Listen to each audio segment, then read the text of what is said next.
Voice ఓకేనండి? Hello.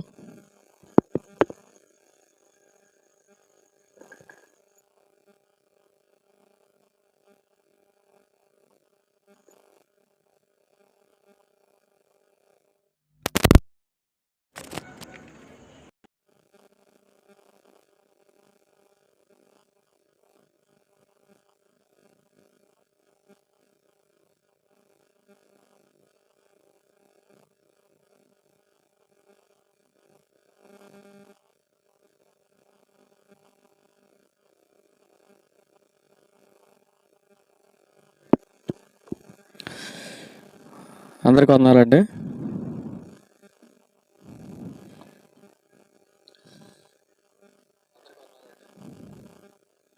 నా voice మీకు క్లియర్గా ఉంది కదా? నాకు పర్వాలేదు, నా బాగానే ఉంది.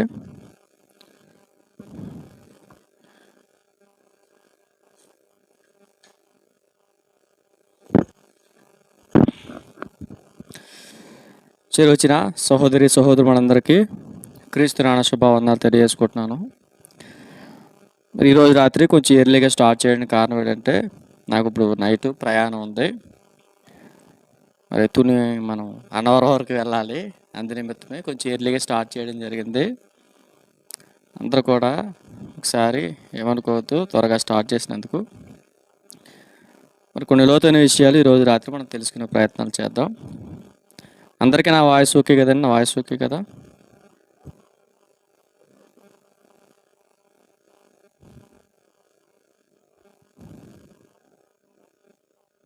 నా వాయిస్ మీకు క్లియర్గా ఉంది కదండి?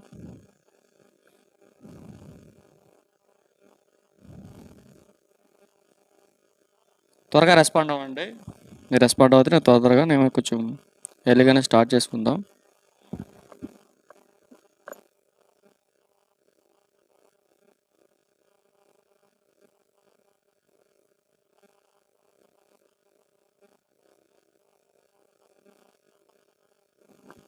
Thank you. ప్రార్థన చేసుకుని మరి బైబిల్ పరిశోధన తర్వాత మనం ప్రారంభం చేస్తాం. బైబిల్కి ఇచ్చిన ప్రార్థన.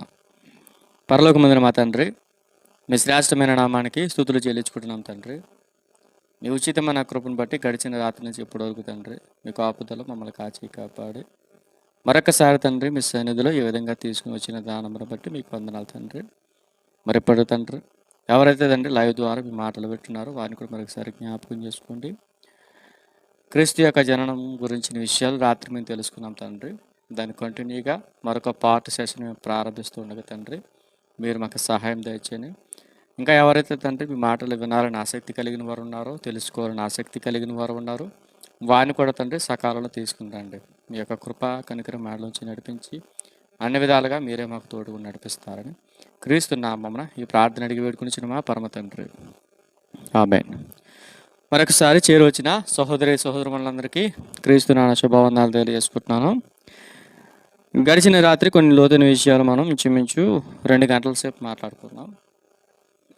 ఈ 2 గంటల కాల వ్యవధిలో యేసుక్రీస్తు వారి జన్మను గురించిన విషయాలు, యేసుక్రీస్తు వారితో పాటు బాప్తిస్మిచ్చి యోహాను గారి జన్మదినం గురించిన విషయాలు, మరలా యేసుక్రీస్తు వారు అంటే యోహాను గారు పుట్టిన తర్వాత మరలా ఏం జరిగిన విషయాలంటే, యోహాను గారు పుట్టిన తర్వాత ఆ కుమారుడు ఎవరైతే ఉన్నారో యోహాను గారి గురించిన విషయాలు, ఆ తల్లి మాట్లాడిన విషయాలు, ఆ తల్లిదండ్రులు ఇద్దరు కూడా ఒక తీర్మానం తీసుకున్నారు. నా కొడుకుని సేవకుడిగా చేయాలనుకున్న తీర్మానం కూడా మనకు కనబడిన విషయాలు రాత్రి చదువుకున్నాం.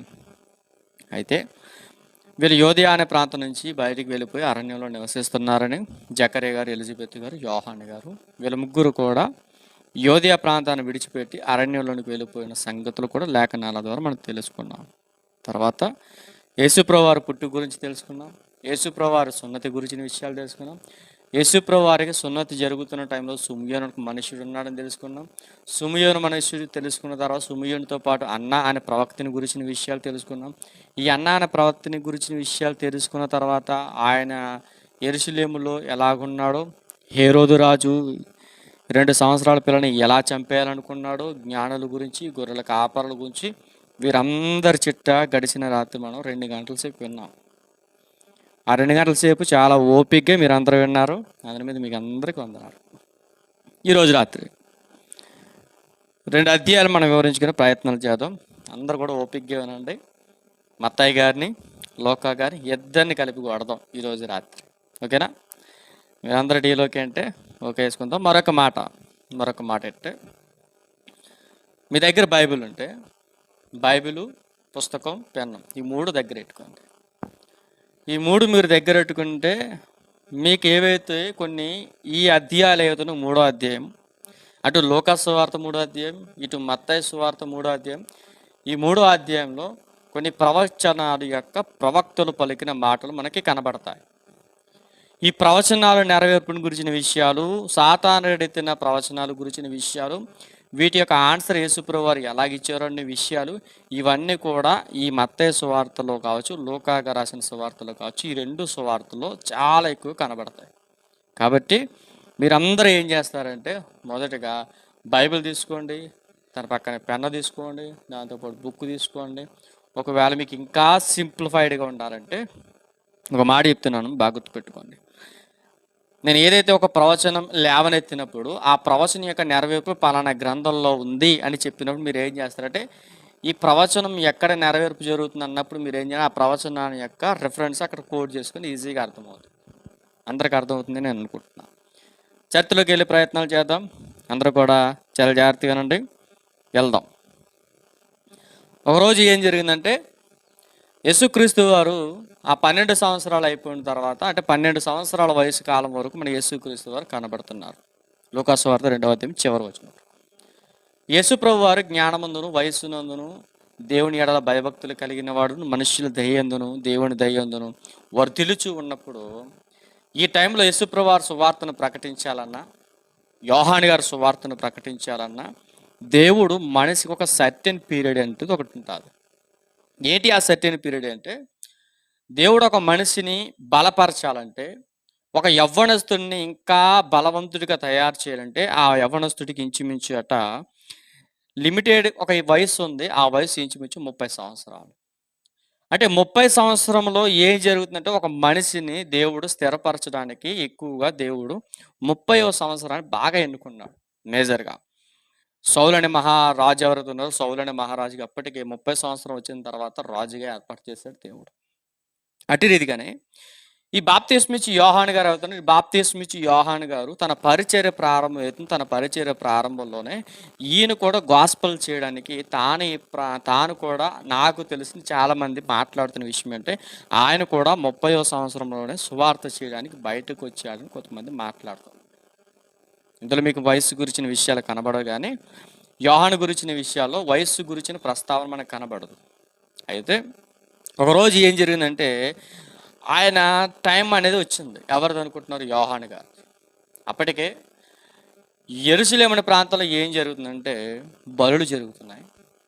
యెరూషలేము అనే ప్రాంతంలో ఏం జరుగుతుందంటే, కొంతమంది రాజుల యొక్క పరిపాలన మనకు కనబడుతుంది. లూకా సువార్త, లూకా గారు రాసిన సువార్త 3వ అధ్యాయం మొదటి నుంచి నేను చదువుతున్నాను, జాగ్రత్తగా వినండి. లూకా గారు రాసిన సువార్త 3వ అధ్యాయం మొదటి నుంచి. తిబెరి కైసరు ఏలుబడిలో 15వ సంవత్సరమందు యోదయాకు పొంతి పిలాతు అధిపతిగా. చూడండి, జాగ్రత్తగా వినండి. ఇక్కడ కొన్ని ప్రాంతాల పేర్లు చెప్తున్నాడు. ఆ ప్రాంతాలకు రాజులను, అధిపతులను ఏర్పాటు చేశాడు తిబెరి కైసరు. చూడండి, కైసర్ ఔగుస్తు, కైసర్ అగస్టస్ అని మనం ఎలా పిలుస్తున్నామో, ఆ కైసర్ అగస్టస్ చనిపోయిన తర్వాత మరొక రాజు వచ్చాడు. ఆయన పేరు టిబేరియన్. ఇప్పుడు టిబేరియస్ ఎవరైతే ఉన్నారో, టిబేరియస్ నెక్స్ట్ పరిపాలన తీసుకున్నాడు. ఔగుస్తు గారు చనిపోయిన తర్వాత నెక్స్ట్ కింగ్ ఎవరంటే టిబేరియస్. ఈ టిబేరియస్ ఎవరైతే ఉన్నారో, అంటే కైసర్ ఔగుస్తు గారు ఎవరైతే ఉన్నారో ప్రజాసంఖ్య రాయించింది టిబేరియస్, క్షమించండి, కైసర్ ఔగుస్తు ప్రజాసంఖ్య రాయించింది. ఇప్పుడు కైసర్ ఔగుస్తు చనిపోయిన తర్వాత మరొక రాజు వచ్చాడు. ఆయన పేరే తిబేరు కైసర్. ఇప్పుడు తిబేరు కైసర్ ఏలుబడి ఏదైతుందో, ఆయన రాజ్య పరిపాలన కొనసాగుతున్న టైంలో యోదయ అనే ప్రాంతానికి, అంటే యెరూషలేము అనే ప్రాంతం ఏదైతుందో యోదయ, ఆ యోదయ అనే ప్రాంతానికి పొంతి పిలాతును అధిపతిగా పెట్టాడంట. పొంతి పిలాతును అధిపతిగాను, గలిలయ అంటే మనం అర్థం చేసుకోవాల్సిన విషయం, నజరేతు అనే పట్టణానికి క్యాపిటల్ గలిలయ అనే దేశం. ఇప్పుడు ఆ గలిలయ దేశానికి హేరోదు చతుర్థాధిపతిగా, అంటే హేరోదు చతుర్థాధిపతిగా ఉన్నాడు. ఇతూరయ త్రకోనీతి దేశములకు హేరోదు తమ్ముడైన ఫిలిప్పు, బాగా గుర్తుపెట్టుకుని, హేరోదు తమ్ముడైన పిలుపు చతుర్థాధిపతిగాను, తర్వాత అన్నయు కయపయు ప్రధాన యాజకులుగాను ఉన్న కాలమున అరణ్యములో ఉన్న జకర్యా కుమారుడు యోహాను నద్దకు దేవుని వాక్యము వచ్చెను. ప్రశ్నలు వేస్తున్నాను, మీరు సమాధానం ఫాస్ట్గా చెప్పడానికి ప్రయత్నాలు చేయండి. యోదయాకి అధిపతి ఎవరు? మీరు చదువుతున్న లేఖనాల్లో ఒకవేళ మీ చేతుల దగ్గర బైబిల్ ఉన్నాయో లేదో నాకు తెలియదు, మరి ఎవరైతే వింటున్నారో నాకు తెలియదు. కానీ వింటున్న వారు, చూస్తున్న వారు కొంచెం ఫాస్ట్గా నాకు రెస్పాండ్ అవ్వండి. యోదయ దేశానికి అధిపతికి ఎవరు నెట్టాడు? తిబేరి కైసరు. ఇప్పుడు నేను చదివాను, మీరు ఆన్సర్ చెప్పండి. యోదయాకు పొంతి పిలాతు. థ్యాంక్ యూ అన్న. తర్వాత గలిలయాకు చతుర్థాధిపతి ఎవరిని పెట్టాడు? గలిలయ అనే ప్రాంతానికి చతుర్థాధిపతిగా తిబేరియస్ ఎవరిని పెట్టాడు అంటే హేరోదుని పెట్టాడు. తర్వాత ఇతూరయ త్రకోనితి దేశములకు రాజుగా హేరోదు తమ్ముడైన ఫిలిప్పుని పెట్టాడు. వీళ్ళందరూ కూడా రాజులుగా ఉన్నారు. ఆ టైంలో మరొక మాట ఏంటంటే ప్రధాన యాజకులు, అంటే ఆ యెరూషలేము ప్రాంతంలో ఉన్నటువంటి ఆ దేవాలయానికి ప్రధాన యాజకులుగా అన్నయు కయపయు ఉన్నారట. వీరెవరి దగ్గరికి దేవుడి వాక్యం వెళ్ళలేదంట. రాజులుగా ఉన్నటువంటి కాలాన్ని కూడా లోకా గారు మెన్షన్ చేశారు. అంటే చరిత్రలో జరిగినటువంటి సంగతులు, చరిత్రలో ముడిపడినటువంటి రాజుల యొక్క చరిత్ర, ఆ చరిత్రలో బేస్మెంట్ తీసుకుంటే ఇదిగో పలానా రాజులు ఉన్న కాలంలో చూడండి ఎంత క్లియర్గా లోకా గారు రాస్తున్నారు చూడండి మనకి. అంటే ఈ బైబిల్ పుస్తకం అనేది చరిత్రతో ముడిపడిన విషయం అని మనం తెలియడానికి లోకా గారు కూడా ఏం చేస్తున్నారంటే ఆయన సర్టెన్ పీరియడ్, ఆ పీరియడ్లో ఆ కాలంలో ఏం జరిగిందో ఆ విషయాలు మీకు గణపరచడానికి, మీకు తెలియజేయడానికి ఇది లోకా గారు ఇస్తున్నటువంటి స్టేట్మెంట్ ఏంటి అంటే కైసర్ ఔగుస్తు పరిపాలనలో జనాభా లెక్కలు జరిగాయి. ఈ జనాభా లెక్కలు అయిపోయిన తర్వాత మెస్సియ పుట్టాడట. అంటే ఎంత విచిత్రంగా ఉందంటండి. నా ఇమాజినేషన్లో నేను ఊహించినది ఏంటంటే లోకా గారు ఎవరితో, లోకా గారు ఈయన ఒక చరిత్రకారుడు మనం తెలుసుకున్నాం, వైద్యుడు అని మనం తెలుసుకున్నాం. ఇప్పుడు ఈ లోకా గారు ఏం చేసాడంటే ఈయన ట్రావెలింగ్ ఎలా చేసినట్టే గలిలే అనే ప్రాంతానికి వెళ్ళాడు, నజరేతు అనే ఊరికి వెళ్ళాడు. నజరేతు అనే ఊరికి వెళ్ళిన తర్వాత పరిశుద్ధాత్ముడు ఏం చెప్పాడంటే ఇదిగో నువ్వు మొదట ఎక్కడికి వెళ్తావు చెప్పనా, జకరియా దగ్గరికి వెళ్ళి.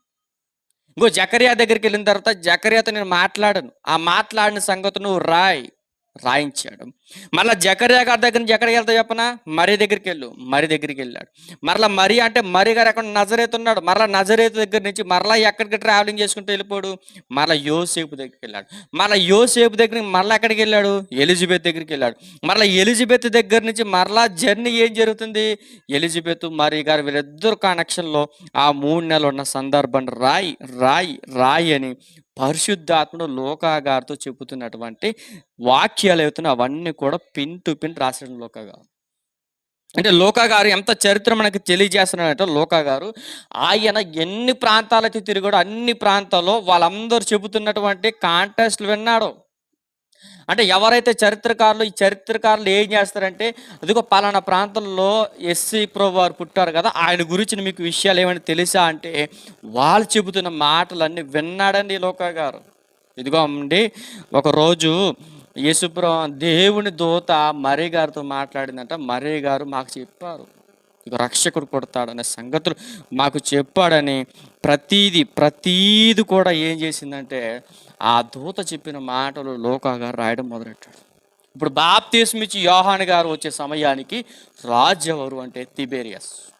ఆ టైంలో యోదయాకి పొంతి పిలాతు అధిపతిగా ఉన్నాడు, గలిలయాకేమో హేరోదు చతుర్థాధిపతిగా ఉన్నాడు, ఇతూరయ త్రకోనితర ప్రాంతాలకేమో హేరోదు తమ్ముడైన ఫిలిప్పు ఉన్నాడు, ప్రధాన యాజకులకు అన్నయ్య కైపోయి ఉన్నారు. వాళ్ళ టైంలో యెరూషలేము అనే ప్రాంతంలో యోదయ అరణ్యం అని ఉన్నటువంటి మన బాప్తిస్మం ఇచ్చి యోహాను గారి దగ్గర అంటే వాక్యం వెళ్ళిందంట.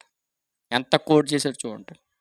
అందుకే చరిత్రలో జరుగుతున్నటువంటి సందర్భాలన్నీ కూడా మనం తెలుసుకోవాలి. ఆ రోజు ఇలా జరిగిన తర్వాత ఇదిగో వాళ్ళ దగ్గరికి ఎప్పుడైతే వాక్యం వచ్చిందో ఇతడు వచ్చి ఏం చేశాడు, మిమ్మల్ని అడుగుతున్నాను బాగా గుర్తుపెట్టుకోండి. ఒకసారి మరలా వెనక్కి వెళ్దాం. ఈయన యొక్క డ్రెస్సింగ్ మెయింటైన్ చూడాలి ముందు మనం ఏదైనా కానీ. ఒకటి మాత్రం గుర్తుంటేదండి మనకి ఏంటంటే, ఇప్పుడున్న పరిస్థితుల్లో, ఇప్పుడున్న జనరేషన్‌లో ప్రతి ఒక్కరు కూడా చూస్తున్నది ఏంటంటే డ్రెస్సింగ్ మెయింటెన్స్ చూస్తున్నారు. Dressing maintenance. ఇప్పుడు ఆ టైంలో యెరూషలేము అనే ప్రాంతంలోనికి, యోదయ అనే ప్రాంతంలోనికి అరణ్యం నుండి ఒక మనిషి వచ్చాడంట. ఆ మనిషి వచ్చి ఎలా ఉన్నాడు? ఆ మనిషి ఎలాగున్నాడు? ఆయన వస్త్రధారణ ఎలాగుంది? ఆయన డ్రెస్సింగ్ మెయింటెన్స్ ఎలా ఉంది? ఆయన కాస్ట్యూమ్స్ ఏంటి? ఆయన ఏం తింటాడు? ఆయన ఎలా ఉన్నాడు? ఆయన హెయిర్ స్టైల్ ఎలాగుంది? ఆయన డ్రెస్సింగ్ మెయింటెన్స్ ఎలాగుందని చూస్తే మన ఒళ్ళు గగులు పుడతాయి. ఎలా ఉన్నది? మత్తయి గారు రాసిన సువార్త 3వ అధ్యాయం 4వ వచనం. మత్తయి గారు రాసిన సువార్త 3వ అధ్యాయం 4వ వచనం. ఈ యోహాను ఒంటె రోమముల వస్త్రమును మొల చుట్టూ తోలుదటియు ధరించుకున్నవాడు, మెడతలను అడవి తేనెయు అతనికి ఆహారము. మిమ్మల్ని అడుగుతున్న ఓపెన్గా మిమ్మల్ని అడుగుతున్న జాగ్రత్తగానండి. ఇప్పుడు యోహాను గారు ఎలాగైతే ఒంటె రోమముల వస్త్రాన్ని ధరించుకుని, మొల చుట్టూ తోలుదట్టి ధరించుకుని, అడవి తేనె తింటున్న వాడు మన ఎదురుగా నిలబడి వాక్యం చెబితే ఎంతమంది వింటారు? ఓపెన్గా అడుగుతున్నా, మీరు వింటారండి? మొల చుట్టూ తోలుదట్టి కట్టుకుని, అసలు ఆ తల దువ్వుకోలేదో, అసలు ఆ చెరిపేసుకున్నాడు, అసలు ఆ స్నానం చేశాడో చేయలేదో, అలాంటి వ్యక్తి ఇలా లైవ్ ద్వారా నేను వర్తమానం చెప్తున్నాను, నా మాటలు వినంటే ఎవరైనా వింటారా చెప్పండి? ఒక సిస్టర్ అన్నారు వినరు. ఇంకా త్వరగా మీ ఒపీనియన్ చెప్పండి. నేనున్నాను, ఎలా విన్నాను కాబట్టి, నార్మల్గా విన్నాను కాబట్టి పర్వాలేదు. నేను ఇప్పుడు ఈ షర్ట్ తిప్పేసి తోలుదట్టి ధరించుకుని మీ ముందర ఎలా నిలబడి వాకింగ్ చెబితే మీరు నా మాటలు వింటారా చెప్పండి? రావాలండి, కామెంట్లు రావట్లేదు. మీరు చెప్పాలి, చెబితే కొంచెం ముందుకు వెళ్దాం. మరొక బ్రదర్ అనుకుంటా, ప్రమిళ గారు వినరు నో అంటే, ఇప్పుడు మొల చుట్టూ తోలుదట్టి ధరించుకున్న వ్యక్తి వాక్యం చెబుతుంటే వాళ్ళు వింటున్నారట. ఎందుకు వింటున్నారు? ఈయన చేస్తున్న గాస్పల్ ఏంటి? ఈయన చేస్తున్న గాస్పల్ అంటే మొదటి వచనం 3వ అధ్యాయం 1వ వచనం. మత్తయి గారు రాసిన సువార్త 3వ అధ్యాయం 1వ వచనం. ఆ దినముల యందు బాప్తిస్మం ఇచ్చి యోహాను, సత్యం చెప్పడానికి ఆకారం ముఖ్యం కాదు అన్న వందనాలు. సత్యం చెప్పడానికి ఆకారం ముఖ్యం కాదు అని ఒక విషయం గుర్తుపెట్టుకోండి. మన బైబిల్ ఇక్కడ పరిపూర్ణంగా వచ్చేసింది. మన బైబిల్ పరిపూర్ణంగా మనం చదివేస్తాం, మన జ్ఞానులం కాబట్టి మనం ఈజీగా మాట్లాడతాం. అదే ఇప్పుడు మనకు బైబిల్ లేకపోతే ఒక పిచ్చోడు వాక్యం చెప్తే మీరు అంటారా? ఓపెన్గా అడుగుతున్నా. ఇప్పుడు ఒక సాధారణమైన వ్యక్తి మీ దగ్గరకు వచ్చి, ఒక పిచ్చోడిలా ఉన్నటువంటి ఒక వ్యక్తి మన దగ్గరకు వచ్చి నేరుగా వచ్చి మాట్లాడితే, ఎవరు పిచ్చోడిలా మాట్లాడుతున్నాడండి, బయటికి పోతాం. మనకు వాక్యం మీద అంటే ఈ బాప్తిస్మం ఇచ్చి యోహాను గారు ఎలాంటి వాడో మనం విన్నాం, మనకి తెలుసు కాబట్టి కొంతమంది ఏమనుకోకుండా కొంతమంది ఏమనుకుంటారంటే సత్యం చెప్పడానికి ఆకారం ముఖ్యం కాదు. అవును, సత్యం చెప్పడానికి ఆకారం ముఖ్యం కాదు, కానీ విషయం ఏంటంటే ఆ సత్యం అనేది చెప్పే టైంకి మనం ఎలాగున్నాం. మన వాక్యం తెలుసు కాబట్టి మనం ఎలాంటి మాట్లాడుతున్నాం, కానీ ఆ టైంలో వాక్యం చెప్పేవారు లేరు. ఆనాటి కాలంలో ఎలా ఉందంటే, పరిస్థితులు ఎలా ఉందంటే, వాడు చేస్తున్న పాపాలకి ప్రాయశ్చిత్తార్థ బలిగా అక్కడ ఆ దేవుడు మందిరం దగ్గర, యెరూషలేము ప్రాంగణం దగ్గర, సమాజ మందిరం దగ్గర ఏం జరుగుతుందంటే, తండ్రి పుట్టిల్లని వ్యాపార పుట్టిల్లుగా మార్చేసి, సొసైటీ బాగలేదు. వారు చేస్తున్న పాపాలకు పావురు పిల్లని బలిస్తున్నారు, గొర్రె పిల్లని బలిస్తున్నారు, మేకపోతుని బలిస్తున్నారు, ఇంకొక తెల్ల గోవుడు చేత ఏదోటి చేస్తున్నారు. కానీ వారి పాపపు స్థితిని మార్చేటువంటి యాజకులు లేరు. అందుకని ఆ యాజకత్వ భారాన్ని భుజాల మీద మోసుకుని బాప్తిస్మం ఇచ్చి యోహాను ఎక్కడికి వచ్చాడు అంటే యోదయ ప్రాంతాలకు వచ్చాడు. మత్తయి గారు రాసిన సువార్త 3వ అధ్యాయం 1వ వచనం నుంచి చదువుతున్నాం. ఆ దినముల యందు బాప్తిస్మం ఇచ్చి యోహాను వచ్చి, పరలోక రాజ్యము సమీపించినది, మారు మనస్సు పొందుడని యోదయ అరణ్యములో ప్రకటించుచు ఉండను. చూడండి, ఒక సౌండ్ వినబడుతుంది. ఏంటి? పరలోక రాజ్యము సమీపించి ఉన్నది. అంటే ఆనాటి కాలంలో కొన్ని తెగల వారు కనబడతారు, మనకి పరిచయులు కనబడతారు, శాస్త్రులు కనబడతారు, సద్దుకలు కనబడతారు, జ్ఞానులు కనబడతారు. వీళ్ళు ఎవరైతే ఉన్నారో ఈ తెగల వారు వాక్యం చెప్తున్నా, ధర్మశాస్త్రాన్ని చెబుతున్నా కానీ వీరు చెప్పలేని మాట ఒకడు వచ్చి అరణ్యమ ప్రాంతంలో నుంచి ఒకడు వచ్చి సౌండ్ ఇచ్చారు. ఏంటంటే పరలోక రాజ్యం సమీపించి ఉన్నది. ఓపెనింగ్ మిమ్మల్ని అడుగుతున్నా, ఈనాటి కాలంలో ఎవరైనా వాక్యం చెప్తే నిన్నాడా? పరలోకం గురించిన సంగతులు చెప్తాం రండి అంటే ఎవరైనా వింటున్నారా? పరలోక రాజ్యం సమీపించింది, మేము బ్రతుకులు మార్చుకుంటారంటే వింటున్నారా? వినట్లేదు. ఈ జనరేషన్లో పరలోకం గురించిన సంగతులు చెబుతుంటే చాలామంది కూడా, కొంతమంది ఆ ప్రసంగాల గురించి మాట్లాడుతుంటే పక్కకు పోతున్నారు, వాక్యం వినట్లే.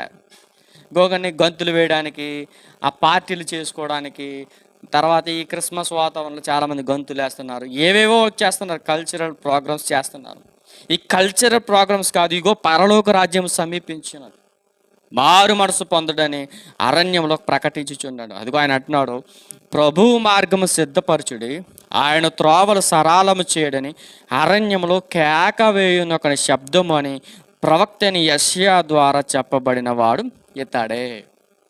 అంటే ఇప్పుడు ఈ ప్రవచనాలు ఎవరి గురించి చెప్పబడింది? బాప్తిస్మిచ్చు యోహాను గురించి చెప్పబడింది. ఇప్పుడు ప్రవచనం యొక్క నెరవేర్పు ఎక్కడుంది?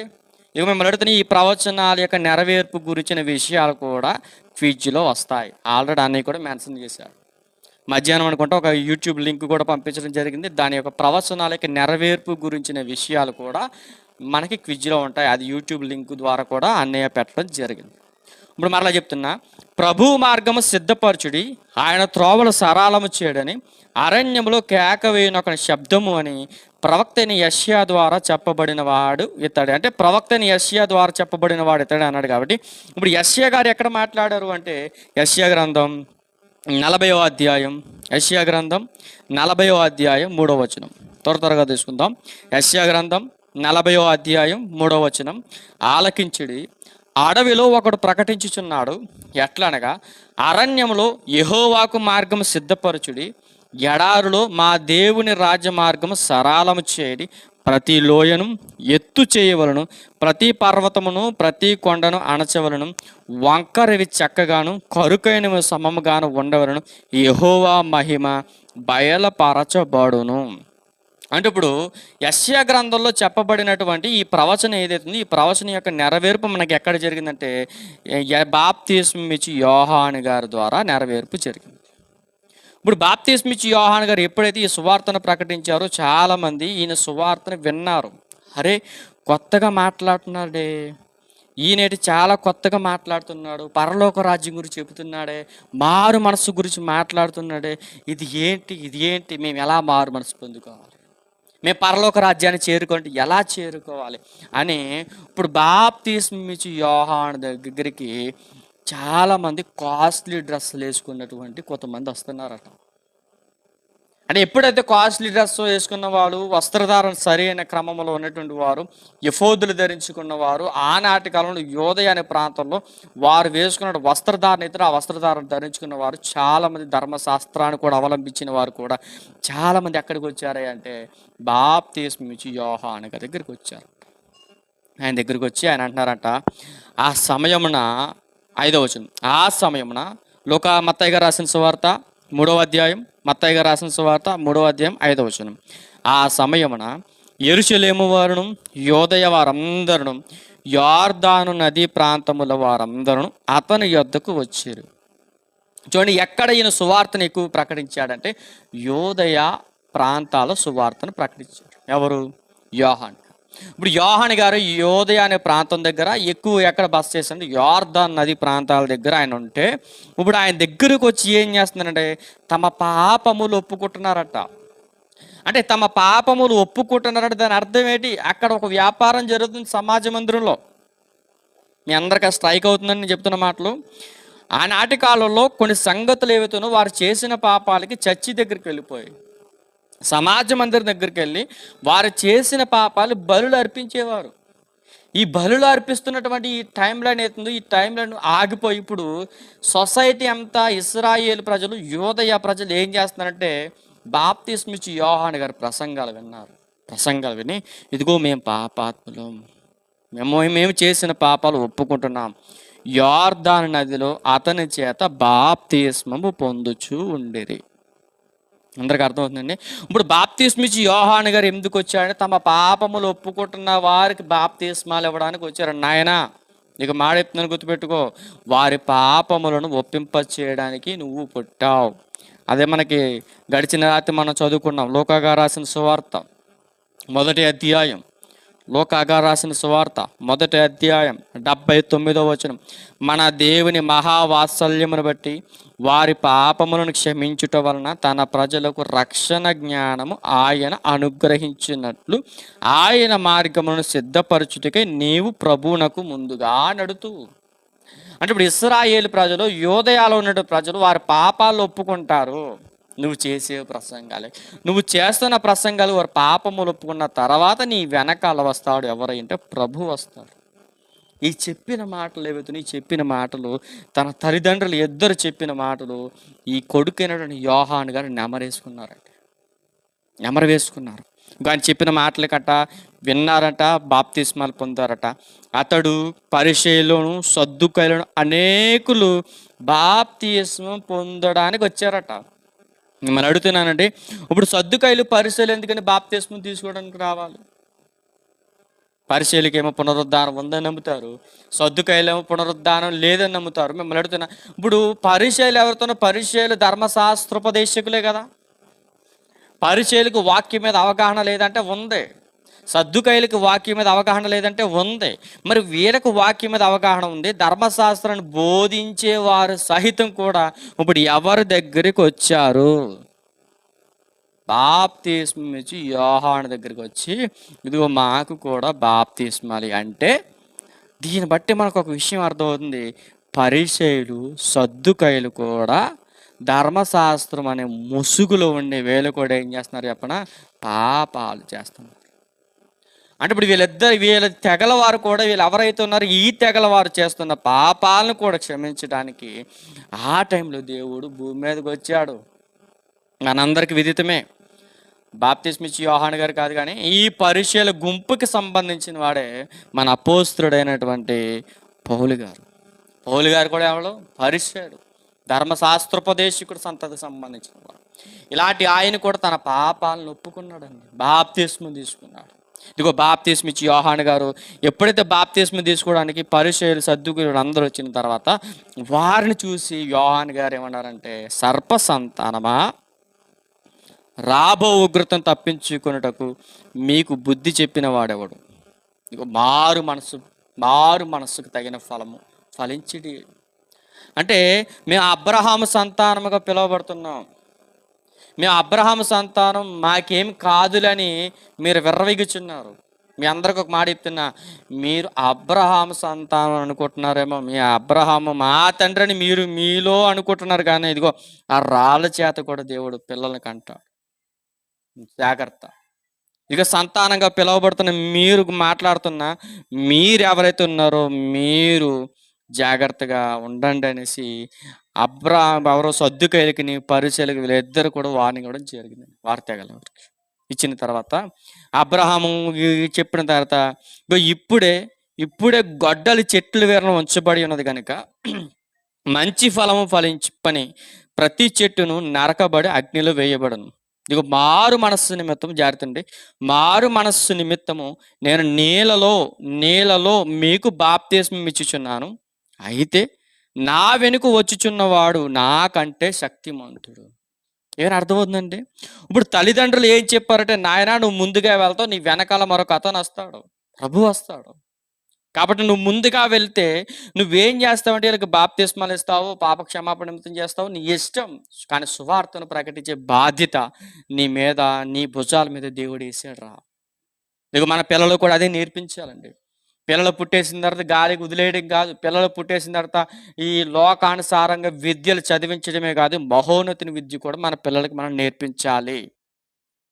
ఈ మహోన్నతిని విద్య అవుతుందో, ఈ మహోన్నతి విద్యలో మనం పడితే ఈ లోక విద్య, మహోన్నతిని విద్య ఏదైతుందో ఈ మహోన్నతిని విద్యే మన చనిపోయిన తర్వాత పరలోక రాజ్యాన్ని తీసుకు వెళ్ళడానికి ఒక గొప్ప అవకాశం ఉంది. అంటే లోకంలో విన్న విద్య చదవకూడదని చదవచ్చు, తప్పే లేదు. చాలా మందిని చెప్పాను రాత్రి. ఇప్పుడు అంత ఎందుకని మన తోటి సహోదరులు చాలామంది జాబులు చేసుకుంటూ సేవ కూడా చేస్తున్నవారు చాలామంది ఉన్నారు.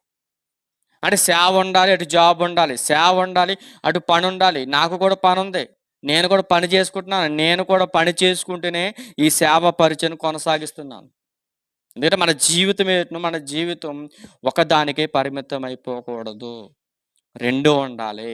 పూర్తిగా సేవలోనికి వచ్చేసినా తప్పేలే. పూర్తిగా సేవలోకి వస్తే దేవుడు మనల్ని ఆశీర్వదిస్తాడు. మన కుటుంబాలను ఆశీర్వదిస్తాడు. దేవుని సేవలో నమ్మకముగా ఉన్న వారిని దేవుడు ఎప్పుడు వదిలివేయడు. ఆయన అదే మాట్లాడుతున్నాడు. ఇదిగో మనమందరం కూడా ఇప్పుడే గొడ్డలి అంటే ఎక్కడుందంట? చెట్ల వేరున ఉంచబడింది కనుక మంచి ఫలము ఫలింపని ప్రతి చెట్టు నరకబడి అగ్నిలో వేయబడతాది. ఫలించాలట. ఫలించాలి. మిమ్మల్ని అడుగుతున్నానండి. ఒక మాట చెప్తున్నాను. ఓపెన్‌గా అడుగుతున్నాను. మరి ఎంతమంది మనం ఇప్పుడు సీనియర్‌గా ఒకవేళ ఎవరికైనా నొప్పొచ్చినా బాధపడకండి. ఓపెన్‌గా అడుగు, ఒకసారి ఆలోచించండి. మనం బాప్తిస్మం తీసుకొని మరి చెప్పానో చెప్పలేదు గుర్తులేదు కానీ మరలా గుర్తు చేస్తున్నా. మన బాప్తిస్మం తీసుకొని ఒక 5 సంవత్సరాలు అయింది. 5 ఇయర్స్. ఈ 5 సంవత్సరాల్లో మనం ఎంతమందిని మారు మనసు పొందేవారుగా చేసాం? ఎంతమందిని రక్షణలోనికి తీసుకుని వచ్చాం? ఎంతమందికి క్రీస్తు గురించిన విషయాలు చెప్పాం? 5 సంవత్సరాల కాల వ్యవధిలో కనీసం నా వలన ఒక పాపి మారాడని సాక్ష్యం మనలో ఉందా? ఒకసారి ఆలోచన చేసుకోండి. 5 సంవత్సరాలు లేదా 4 సంవత్సరాలు అయింది. ఇప్పుడు సంవత్సరానికి ఒక్కొక్కరు చెప్పిన సంవత్సరానికి నువ్వు కష్టపడి ఈ 365 రోజులు నువ్వు కష్టపడి నువ్వు చేసిన మాటలకి, నువ్వు చేసిన ప్రసంగానికి, మనందరు చేసిన కష్టానికి దేవుడు మన మాట వింటున్నాడు, మనతో పాటు ఉన్నాడు అని ఒక పాపిని మార్చడానికి నువ్వు 365 రోజులు కష్టపడి ఒక పాపి మారాడు అంటే నిజం చెప్తున్నా, పరలోకంలో నీ వలన దేవునికి ఆనందం. అంటే నువ్వు మారావు, నీతో పాటు కూడా ఇంకెవరు మారాలి? నీ ఫ్రెండ్స్ మారాలి, నీ కుటుంబం మారాలి, నీ బంధువులు మారాలి. అంటే మనం చేస్తున్న మాటలు ఏంటంటే మనం మాత్రమే మారం. సీనియారిటీ ఉంది కానీ మనం ఏం చేయట్లేదు చెప్పండి, ఇతరులకు వాక్యం చెప్పట్లేదు. ఆయన అదే బాధపడుతున్నాడు. మారు మనస్సునకు తగిన ఫలము ఉండాలట. ఆయన అంటున్నాడు, మారు మనస్సు నిమిత్తం నేను ఏం చేశాను చెప్పనా, వీళ్ళకి నీళ్ళలో బాప్తిస్మం ఇచ్చడానికి వచ్చా. మారు మనస్సు అనేది ఉండాలి. అంటే మారు మనసు లేకపోతే ఏం జరుగుద్ది అంటే ఏది జరగాలో జరుగుద్ది. అంటే 5 సంవత్సరాలకి 5గురు మార్చామనుకోండి, దేవుడు నీ లెక్కలు వేసుకుంటాడు. ప్రభువా 4 సంవత్సరాలు ఇద్దరిని మార్చింది ప్రభా, ఓకే రైట్. సంవత్సరం ఏంది ప్రభా, సంవత్సరం నేను 10 మందిని మార్చాలి, ఇంకా ఘనంగా ఎంచబడతావు. అంటే సంవత్సరాలు గడుస్తున్న కొలది, మన సీనియారిటీ పెరిగే కొలది మనం ఏం చేయాలి అంటే సువార్తను భుజాల మీద వేసుకొని మన ఇరుగు పొరుగు వాడు కూడా రక్షించే బాధ్యత దేవుడు నీ మీద నా మీద ఎట్టాడు. మార్దాం, దేవుని యొక్క సువార్తను ప్రకటిద్దాం. ఇప్పుడు మెస్సియ రాకుండానే బాప్తిస్మం ఇచ్చి యోహాను గారు సువార్త పరిచర్య ఎలా చేశాడు గుర్తెచ్చుకోండి. ఆ టైంలో ప్రధాన యాజకులు ఉన్నారు, ఆ టైంలో ఇంకా శాస్త్రులు ఉన్నారు, సద్దుకైలు ఉన్నారు, పరిసయ్యులు ఉన్నారు, జ్ఞానులు ఉన్నారు. ఇలాంటి తెగల వారి మధ్య సువార్తను ప్రకటిస్తే వారు ఎలా విన్నారు? అది సువార్త అంటే. పరలోక రాజ్యం గురించి చెప్పాడు. ఇదిగో మీరు సువార్తను ప్రకటించాలి, పరలోక రాజ్యం గురించి మారని, ఎప్పుడైనా మారు మనసు పొందుకోండి, ఇదిగో రేపు మాప పరలోక రాజ్యం వచ్చేస్తుంది, సిద్ధపాటు కలిగి ఉన్నాను అనేసి యోహాను గారు సువార్తను ప్రకటిస్తుంటే చాలా మంది మారడం మొదలెట్టారు. అనేక మంది వచ్చారంట, మారు మనసు పొందుకున్నారట. అందులో ఎవరెవరు వచ్చారంటే కొంతమంది వచ్చారు. ఎవరెవరు వచ్చారు? ఒకసారి లూకా గారు రాసిన సువార్త 3వ అధ్యాయం. లూకా గారు రాసిన సువార్త 3వ అధ్యాయం 10 నుంచి చదువుదాం. 10 నుంచి చదువుతున్నాను, జాగ్రత్తగా అంటే. ఆ రోజు కాలంలో యోహాను గారు ఇచ్చినట్టు అందుకు జనులు, అలాగైతే మేము ఎప్పుడే గొడ్డలి చెట్ల వేరన ఉంచబడింది అన్నావు కదా, మేము మారిన మనసు పొందడానికి మేము ఏం చేయాలి అనగానే అందుకు జనులు అన్నారంట, అలాగైతే మేము ఏమి చేయవాడిని అతను అడగ, అతడు 2 అంగీలు గలవాడు, ఏమీ లేని వానికి ఇయ్యాలి. అంటే 2 జతల బట్టలుంటే ఏమీ లేనోడికి ఒక జత బట్టలు తప్పేంటి? ఇయ్యి. తర్వాత ఆహారము గలవాడును అలాగునే చేయవలెనని వారితో చెప్పి. అంటే ఇక్కడ ఏం జరుగుతుందంటే వస్త్రధారణ ఏదైతే ఉందో ఈ వస్త్రధారణ మెయింటెనెన్స్ గురించి ముందుగానే చెప్పాడు. ఈళ్ళు కాస్ట్‌లీ డ్రెస్ మెయింటైన్ చేస్తున్నారు. ఇగో నీ పక్కనే బేదోడికి సరైన వస్త్రాలున్నాయా? ఇగో నీ పక్కనే ఆకలితో అలమటిస్తున్నాడు ఒక అబ్బాయి కనపడుతున్నాడు. ఒక తల్లి కనపడుతుంది. ఒక కూతురు కనపడుతుంది. ఆ కూతురికి గాని, ఆ అబ్బాయికి గాని, ఆ తల్లికి గాని పట్టెడు అన్నం పెట్టావా? పెట్టలేదు. అలాంటి వారికి నువ్వు భోజనం పెట్టు. ఆయన కూడా యేసుప్రభు వారు కూడా అన్నారు కదా! ఒక మాట అన్నారు. నేనెప్పుడు ప్రభువా నీకెప్పుడు ఆహారం పెట్టాను? ఇగో ఆ పేదవాడికి నువ్వు ఆహారం పెట్టావే అది నువ్వు నాకిట్టినట్టే. ఇంగా ఆ పేద విధవరాలికి నువ్వు రూ. 2 ఇచ్చావే, రూ. 10 ఇచ్చావే, ఆ రూ. 10 ఆమెకివ్వడం గాదు. నువ్వు నాకిచ్చినట్టని యేసుప్రభు వారు నీ గురించి, నా గురించి సాక్ష్యం ఇవ్వాలి. అదే రీతిగా యోహాను గారు ఏం చెప్తున్నారంటే 2 అంగీలు గలవాడు ఏమీ లేని వానికి ఇవ్వాలి. ఆహారం గలవాడు కూడా అలాగే చేయాలని వారితో చెప్పాను. సుంకరులు టాక్స్ కలెక్ట్ చేసేవారు కూడా యోహాను దగ్గరికొచ్చారట. సుంకరులొచ్చి అన్నారంట, "మేము బాప్తిసం పొందాలని వచ్చానంట బోధకుడా" చూడండి. అంటే ఇప్పుడు యోహాను గారిని సీన్‌లో దింపేశారు. సీన్‌లోకొచ్చిన తర్వాత ఇప్పుడు యోహాను గారు ఏమైపోయారంటే ఒక సేవకుడై, ఇప్పుడు యాజకుడై, ఇప్పుడు బోధకుడా అన్నాడు. అంటే బోధకుడు అనే మాట ఎలా వచ్చింది? ఎందుకంటే ధర్మశాస్త్రంలో ఉన్న సంగతులు ఆయన కూడా చెబుతున్నాడు. ఇగో పరలోకం గురించిన విషయాలు చెప్తున్నాడు. మారు మనసు గురించిన విషయాలు చెప్తున్నాడు. యాజకులు, సమాజ మందిరాలు చెబుతున్న మాటల కంటే ఈ యోహాను గారు చెప్తున్న మాటలే వీళ్ళ హృదయాన్ని టచ్ చేశాయి. అంటే సమాజ మందిరంలో ఉన్న సువార్త కన్నా ఈ యోహాను గారు చెప్పే గాస్పెల్ మరీ ఆకర్షితగా ఉందంట వాళ్ళకి. ఇదిగో సుంకరు టాక్స్ కలెక్ట్ చేసారు బోధకుడా మేమేం చేయాలి? వాళ్ళన్నారంట అతడు మీకు నిర్ణయింపబడిన దానికంటే ఎక్కువగా తీసుకొనవద్దని వారితో చెప్పాను. అంటే టాక్స్ కలెక్ట్ చేసేవారితో అంటున్నారు. ఇదిగో మీకు ఎంతైతే టాక్స్ వసూలు చేయాలో అంతే వసూలు చేసుకోండి తప్పులే. టాక్స్ వసూలు చేసుకోండి దాంట్లో తప్పులే. కానీ దానికంటే ఎక్కువగా వసూలు చేయకండి. ఇగో రూ. 2 వసూలు చేస్తున్నారా టాక్సు? రూ. 2 వసూలు చేయండి. అంతకు మించి రూ. 4 వసూలు చేయకండి. అది తప్పు. అంటే టాక్స్ కలెక్ట్ చేసేవారు కూడా ఎక్కడికొచ్చారు అంటే, యోహాను దగ్గరికి బాప్తిస్మం తీసుకోవడానికి వచ్చారట. మరికొంతమందొచ్చారు. మరికొంతమందొచ్చారు. వాళ్ళెవరు? సైనికులు. పోలీస్ డిపార్ట్‌మెంటే కదిలిపోయిందటండి. మరి విచిత్రం కాకపోతే. యోహాను గారు చేస్తున్న ప్రసంగానికి పోలీస్ డిపార్ట్‌మెంట్ కూడా కదిలిపోయిందంట. వాళ్ళన్నారట, "మేమేం చేయాలి?" అంటే వాళ్ళకెందుకండి పోలీసోళ్ళకి బాప్తిస్మాలు? వాళ్ళు కూడా యోహాను గారి ప్రసంగాలకి ముగ్ధులైపోయారు. ఎంత ఖండితమైనటువంటి సువార్తను ప్రకటిస్తున్నటువంటి యోహాను గారి సువార్తకి సుంకర్లు మారుతున్నారు, పరిసయ్యులు మారుతున్నారు, సద్దుకయ్యులు మారుతున్నారు, ధనవంతులు కూడా మారుతున్నారు.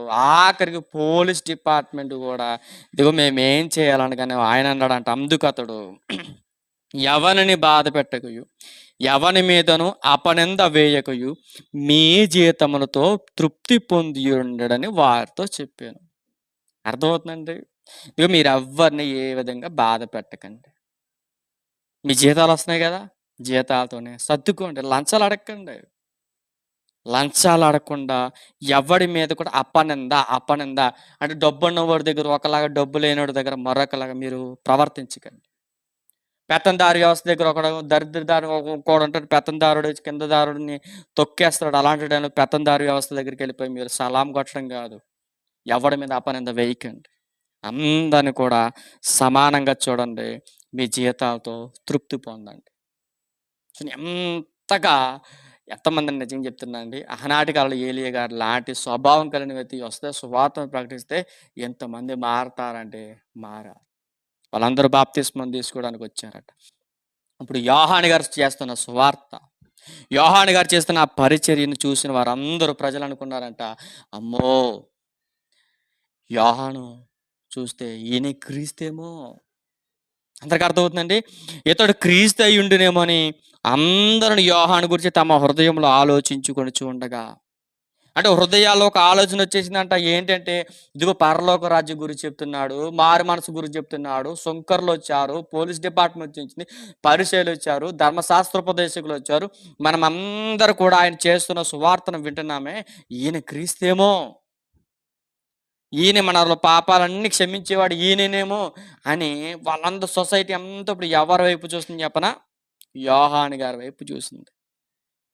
మరి బాప్తిస్మిచ్చి యోహాను గురించి మరొక సంగతులు మనకి ఇందులో రాయబడలేదు కానీ యోహాను రాసిన సువార్తలు ఉంటాయి.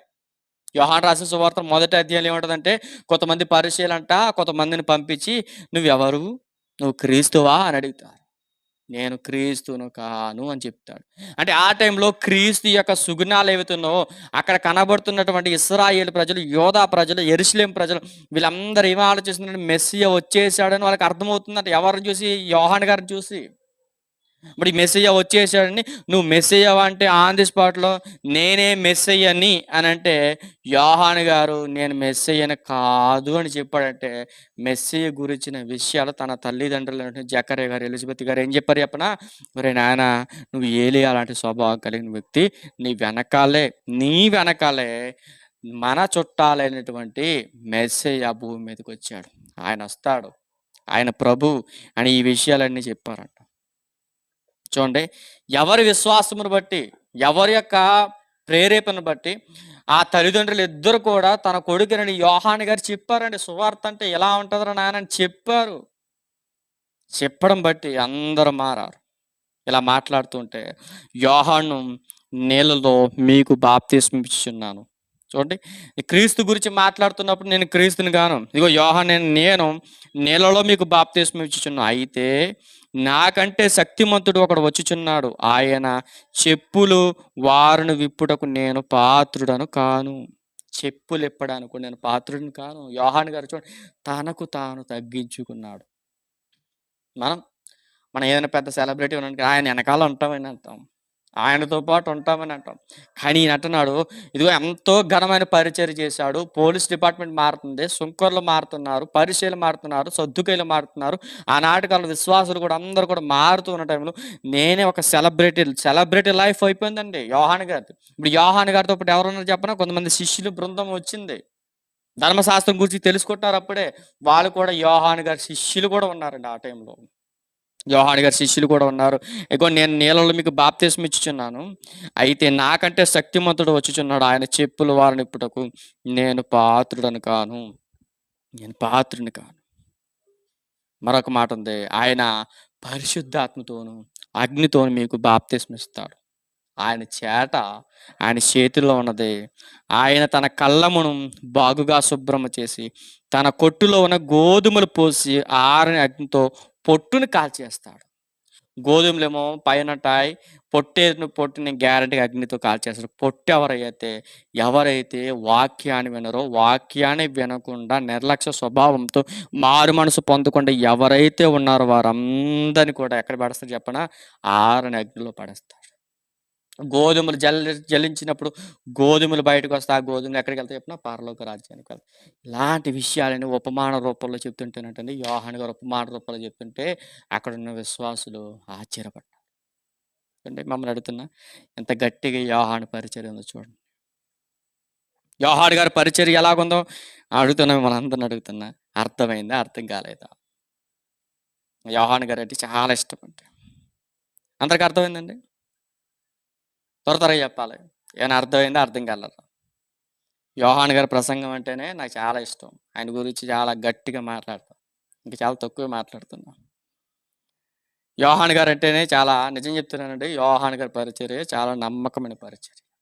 నిజంగా యోహాను గారు అలాంటి పరిచర్య చేసేటువంటి స్వభావం కలిగిన వ్యక్తులు పుట్టాలి.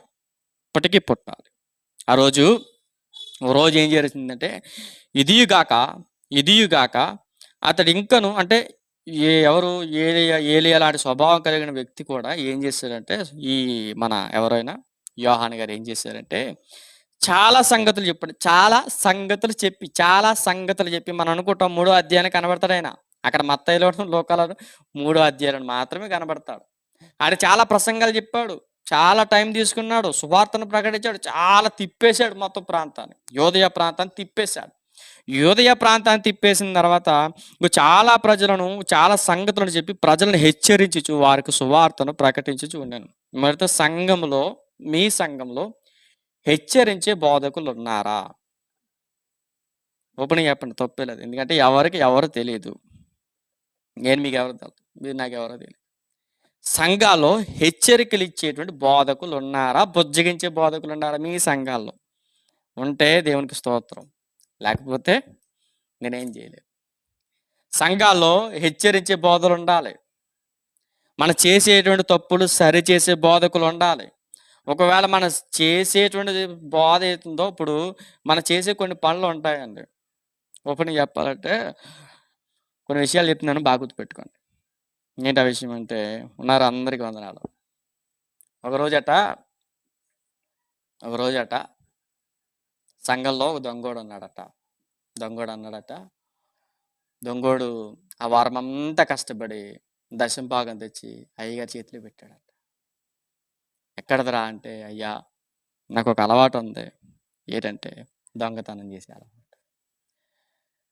మరలా ఒక మాట చెప్తున్నా, అదే సంఘంలో వ్యభిచారం చేసే స్త్రీ కూడా ఉందంట.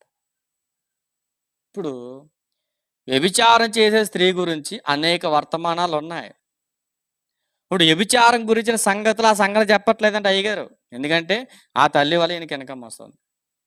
దొంగతనాల గురించిన విషయాలు చెప్పట్లేదు, ఎందుకంటే ఆ దొంగతనం చేసేవాడు అయ్యగారికి కానుకలు వేస్తాడు. అంటే ఇప్పుడు హెచ్చరికలు ఇవ్వకపోతే ఏం జరుగుద్దంటే, వాళ్ళు ఆ పాపాన్ని కంటిన్యూ చేస్తారు. ఇదిగో నీవు పాపం చేస్తున్నావు, వ్యభిచారం చేస్తున్నావు, ఆ వ్యభిచార నిమిత్తం నిన్ను సంఘంలో నుంచి దేవుడు బయటికి గెంటేస్తాడు, ఇప్పటికైనా మారు. ఇగో ఆ టైంలో కొంతమంది స్త్రీలు మారారు. వ్యభిచారం చేసే స్త్రీ కూడా యేసుప్రభు వారి దగ్గరకు వచ్చి కాలు పట్టుకుని ఏడ్చింది, మారు మనసు పొందింది. ఆ తల్లిలాగా నువ్వు మనం ఎందుకు మారట్లేదు అనేసి ఈ సేవకుడు మాట్లాడడం. ఎందుకంటే హెచ్చరిక బోధలు లేకపోతే అయ్యగారు ఏం మాట్లాడేదంటే, నేను చేస్తే రైట్ అన్న మాట అనే ఒక విధిలో, ఆ విధానంలో ఆ తల్లి ఉందంటే ప్రతిరోజు వ్యభిచారం చేయడానికి పోతారు. ఆ వ్యభిచారం చేయడానికి పోవడంలో ఆ తల్లి ఆత్మ ఎక్కడికి పోతుందంటే నరకానికి పోతుంది. అంటే ఇప్పుడు యోహాను గారి తృష్ణ ఏంటంటే, నేను చేస్తున్న ఈ టైంలోని కాల వ్యవధిలో నన్ను రేపో మాపో చంపేస్తారు, నేను రేపో మాపో చచ్చిపోతాను. ఈ కాల వ్యవధిలో నేను ఏం చేయాలంటే, ఎవరు విన్నా వినకపోయినా నా వంతు నేను చేసే సువార్త హెచ్చరిక రూపంలో ఉండాలి, బుజ్జగించే విధానంలో ఉండకూడదని బాప్తిస్మిచ్చి యోహాను గారంట హెచ్చరికలు జారీ చేస్తూ సువార్తను ప్రకటించారు. అటువంటి బోధ ఉండాలంట సంఘాల్లో. ఇలా చేస్తూ ఉంటే ఒకరోజు ఏం జరిగిందంటే, రాజుగారే తప్పు చేశారంట. ఏ రాజుగారు? చూద్దాం ఒకసారి 18వ వచనం, త్వరగా ముగించుకుందాం. 18వ వచనం. ఇదిగాక అతడింకను చాలా సంగతులు చెప్పి హెచ్చరించుచు వారికి సువార్తను ప్రకటించుచు ఉండెను. అయితే చతుర్థాధిపతి అయిన హేరోదు చేసిన సకల దుష్కార్యముల నిమిత్తం అతని సోదరుని భార్య అయిన హేరోదియా నిమిత్తము యోహాను అతన్ని గద్దించినందుకు హేరోదు అంటే గలిలయ ప్రాంతానికి సంబంధించిన రాజు. బాగా గుర్తుపెట్టండి, గలిలయాకి సంబంధించిన రాజు హేరోదు. ఇప్పుడు హేరోదు దగ్గర కూడా వెళ్ళిపోయాడంట. ఎవరు? బాప్తిస్మిచ్చి యోహాను గారు. బాప్తిస్మిచ్చి యోహాను వెళ్ళి, ఇగో హేరోదా, నువ్వు చేసింది చాలా తప్పు. నీ తమ్ముడైన పిలుపు భార్యను చేర్చుకున్నావు, అది చాలా తప్పు. నీ పిలుపు, నీ తమ్ముడైన నీ తమ్ముడి భార్య నువ్వు చేర్చుకున్నావు, ఇది వాక్యానుసారం కాదు, రాజరికలో సరైన విధానం కూడా కాదని హేరోదుని హేరోది అని వీళ్ళిద్దరిని కూడా గద్దించారంట. ఎందుకనుకుంటున్నారు? ఆయనకు ఒక యాటిట్యూడ్ ఉంది. ఏంటంటే ఆయన ఏలియా లాంటి స్వభావం కలిగిన వ్యక్తి. ఇదే ఏలియా గారు అహాబుని పలుమార్లు గద్దించాడు. ఇదే ఏలియా గారు యెజెబెలుని పలుమార్లు గద్దించాడు. యెజెబెలుని, అహాబుని చాలా సార్లు గద్దించినటువంటి ఆనాటి కాల ప్రవక్త ఏలియా. మరి ఈనాటి కాలంలో కూడా, అంటే కొత్త నిబంధన చరిత్రలో మొదటి శతాబ్దంలో జరుగుతున్నటువంటి సందర్భాల్లో కూడా ఏలియా కూడా ఎవరిని ఎదిరించడానికి ముందుకు వచ్చాడంటే, రాజులు సహితం కూడా వాడు మారు మనసు పొందుకోవాలని హేరోదును కూడా గద్దించడానికి ముందుకెళ్ళాడు. గద్దించడానికి వెళ్తే ఇంకో ఆయన మాట్లాడతారండి, చాలా విషయాలు మాట్లాడారు, మార్కు సువార్తలు ఉంటుంది. ఈ హేరోదియా ఏం చేసింది, అతని మీద కక్ష పెట్టుకుంటుంది. ఎవరి మీద? బాప్తిస్మిచ్చి యోహాను మీద. యోహాను గారిని మీద కక్ష పెట్టుకుని, ఇగో నువ్వు అర్జెంటుగా ఏం చేస్తావు చెప్పను, ఆ బాప్తిస్మిచ్చి యోహాను చెరలో వేసి అందంట. అలాగనేసి యోహాను గారిని చెరలో వేసేసింది. చెరలో వేయబడక ముందు ఏం జరిగింది అంటే, యోహాను గారిని చెరలో వేయబడక మునుపు ఏం జరిగిందంటే, యేసుక్రీస్తు వారు ఆ టైంలోనే ఆయన ఏం చేయడం మొదలెట్టాడంటే, ఆయన చెప్పాలి బాప్తిస్మం తీసుకోవడానికి వచ్చాడట. తీద్దాం ఒకసారి. మత్తయి గారు రాసిన సువార్త. మత్తయి గారు రాసిన సువార్త. అందరికి అర్థమవుతున్నాయి కదండీ సంగతులన్నీ? చెబుతున్న సంగతులు అందరికి అర్థమవుతున్నాయా? కొంచెం లేట్ అయినా తిట్టుకోకండి. ముందుగానే చెప్తున్నా. అందరికి అర్థమవుతుందని చెప్పిన సంగతులు త్వరగా మీరు రియాక్ట్ అవ్వాలి. త్వరగా.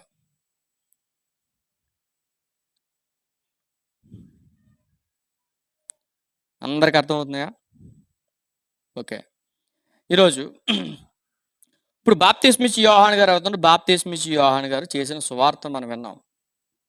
ఇప్పుడు బాప్తిస్మిచ్చి యోహాను గారు చేస్తున్న ఈ గాస్పెల్‌లో ఇప్పుడు ఆ టైంలోనే యేసుప్రభు వారు కూడా బాప్తిస్మం పొందడానికి ఆ గలిలయ ప్రాంతం నుంచి విడిచిపెట్టి నజరేతు అనే ఊరిని విడిచిపెట్టి ఎక్కడికి వచ్చాడంటే యోర్దాను దగ్గరికి వచ్చాడంట. ఎవరి దగ్గరికి? యోర్దాను దగ్గరికి. 3వ అధ్యాయం 13వ వచనం. మత్తయి గారు రాసిన సువార్త 3వ అధ్యాయం 13వ వచనంలో ఆ సమయమున యోహాను చేత బాప్తిస్మం పొందుటకు యేసు గలిలయ నుండి యోర్దాను దగ్గరున్న అతని యొద్దకు వచ్చాను. అంటే ఎవరి దగ్గరికి వచ్చాడంటే యోహాను దగ్గరికి వచ్చాడంట. ఎవరు? యేసుప్రభు వారు. అప్పుడు యోహాను గారు కొన్ని విషయాలు మాట్లాడారు. యేసుక్రీస్తు వారు బాప్తిస్మం తీసుకున్నారు. అంటే ఇప్పుడు మనకు మస్ట్ అండ్ షుడ్‌గా క్రైస్తవ్యాన్ని స్వీకరించాలంటే మనకి ఏం ఉండాలంటే బాప్తిస్మం అనేది ఉండాలి. కొంతమంది బాప్తిస్మం లేకుండా సేవ పరిచర్య చేస్తున్న కొంతమంది ఉన్నారు. ఇప్పుడు మిమ్మల్ని అడుగుతున్నానండి చాలా మందికి ప్రశ్న.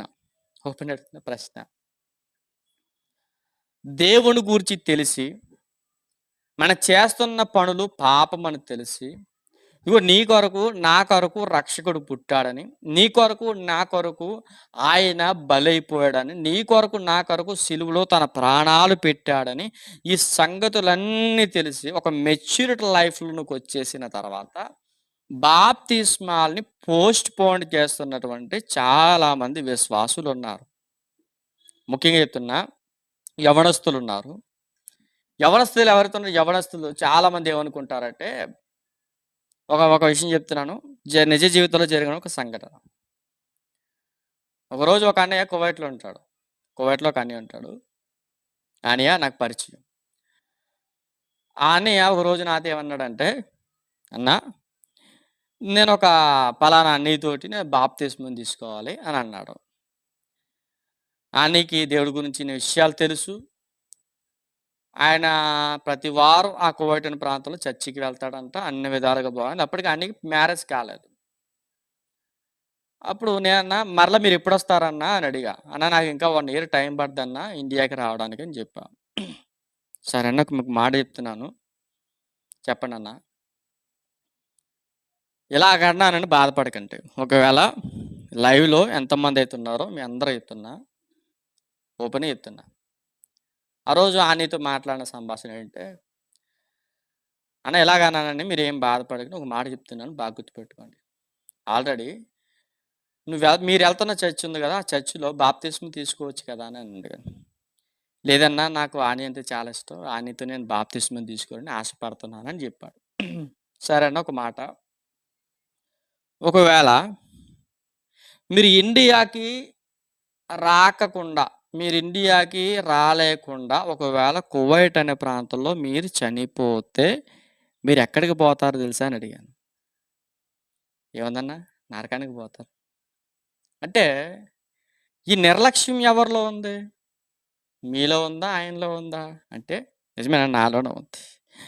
అంటే ఇప్పుడు మీరొచ్చేంత వరకు అంటే రేపో మాపో కాల వ్యవధి మారిపోతున్నాయి. ఈ రోజున్నవాడు రేపుండట్లేదు. రేపున్నవాడు ఎల్లుండట్లేదు. మన మనిషి యొక్క జీవితం ఎలాగుంటుందో కూడా తెలియట్లేదు. ఆవిరిలాంటి జీవితాలు మనం బ్రతుకుతున్నాం. ఇలాంటి సర్టెన్ పీరియడ్‌లో 1 ఇయర్ వరకు నేను బ్రతుకుతాను అనే మీకేమన్నా మ్యానుఫ్యాక్చరింగ్ డేట్ గాని, ఎక్స్‌పైరీ డేట్ గాని మనకి దేవుడిచ్చాడా అంటే ఏమని చెప్పలేనన్నా. మరి చెప్పలేనన్నప్పుడు రేపో మాపో ఒకవేళ ఇండియాకి రాకుండా ఒకవేళ దారి మధ్యలో మీరు చనిపోతే నరకానికి పోతారన్నా. కాబట్టి నేను ఒక మాట చెప్తున్నాను ఒక అన్నయ్యగా మీ లోకల్ చర్చిలో ఆ కువైట్ అనే ప్రాంతంలో మీరు ఏ సేవకుల దగ్గరికెళ్తున్నారో సేవకుల దగ్గరికెళ్ళి బాప్తిస్మం తీసుకోండి. మారు మనసు పొందుకోండి. ఈయన దగ్గర తీసుకుందురు గాని. ఈయన దగ్గరకొచ్చిన తర్వాత ప్రార్థన చేసుకోండి. "అన్నయ్య నేను మీ దగ్గర మేము ఇండియాకొచ్చిన తర్వాత అన్నయ్య మీ చేత బాప్తిస్మం తీసుకోవాలనుకున్నాను కానీ నాకు ఆ టైంలో మారు మనసు చాలా అవసరం. బాప్తిస్మం అవసరం. అందుకనే నేను బాప్తిస్మం తీసుకున్నాను. నా కొరకు ప్రార్థన చేయండి అని అంటే ఆయనే ప్రార్థన చేస్తాను. అనగానే చెప్తున్న నంబరు వితిన్ 1 వీక్‌లో వాళ్ళ చర్చికెళ్ళిపోయి ప్రార్థన చేశాను. వాళ్ళ చర్చిలో 1 వీక్‌లోకెళ్ళి బాప్తిస్మం తీసుకున్నాను. అందరికి అర్థమవుతుందండి? ఇప్పటికి ఆయనతో నేను కాంటాక్ట్‌లోనే ఉంటాను. మాట్లాడుతాను ఆయనతోటి. ఆయన తన జీవితంలో జరిగిన కొన్ని సంఘటనలున్నాయి. వాటన్నిటి గురించి మేమిద్దరం షేర్ చేసుకుంటాం. మనకు అర్థం కావాల్సిన విషయం ఏంటంటే, మన బాప్తిస్మం అనేది యేసుప్రభు వారికి తప్పలేదు. ఒకవేళ మనం ఇంకా నిర్లక్ష్య స్వభావంతో ఉన్నామా బాప్తిస్మం తీసుకోవడానికి మమ్మల్ని అడుగుతున్నా. ఇంకా అప్పుడు క్విజ్ రాస్తున్నామన్నా, ఇంకా వాక్యం తెలుసుకోవాలనుకున్న వాక్యం తెలుసుకోవడానికని ప్రభు వచ్చేసాడమ్మా ఆల్రెడీ. ప్రభు వచ్చేసాడు. మళ్ళా రెండో రాకడ రేపో, మాపో అన్నట్టుగా ఉంది. బాప్తిస్మిచ్చి యోహానే అన్నాడు కదా! పరలోక రాజ్యం సమీపంగా ఉందని చెప్తున్నాడు. మరి పరలోక రాజ్యం సమీపంగా ఉందని ఆయనే అన్నప్పుడు, ఇప్పుడు 2000 సంవత్సరాలు అయిపోయింది. రెండవ రాకడ కూడా వచ్చేసి, రెండవ రాకడ వచ్చే సమయాన్ని ఇంకా నేను బాప్తిస్మం తీసుకోలేదని గుంపులో నువ్వు ఉంటే, మనం ఎక్కడికి పోతాం? మీరు చెప్పండి. ఆన్సర్ చెప్పండి. నేను చెప్పిన మాట మీకు అందరికి అర్థమైందా? ఇంకా ఎవరైనా నేను ఇంకా బాప్తిస్మం తీసుకోలేదన్నా అన్నవారు ఇంకా ఎవరైనా ఉన్నారా? తమ్ముడు ఇంకా నేను బాప్తిస్మం తీసుకోలేదు తమ్ముడు. అయినా గాని క్విజ్ రాసేస్తున్నాను తమ్ముడు. అది కూడా సరైన క్రమం కాదు. క్విజ్ రాయాలి. క్విజ్‌తో పాటు మనకేముండాలి చెప్పనా? పాపమును గురించిన ఒప్పుకోలు కూడా మనకుండాలి.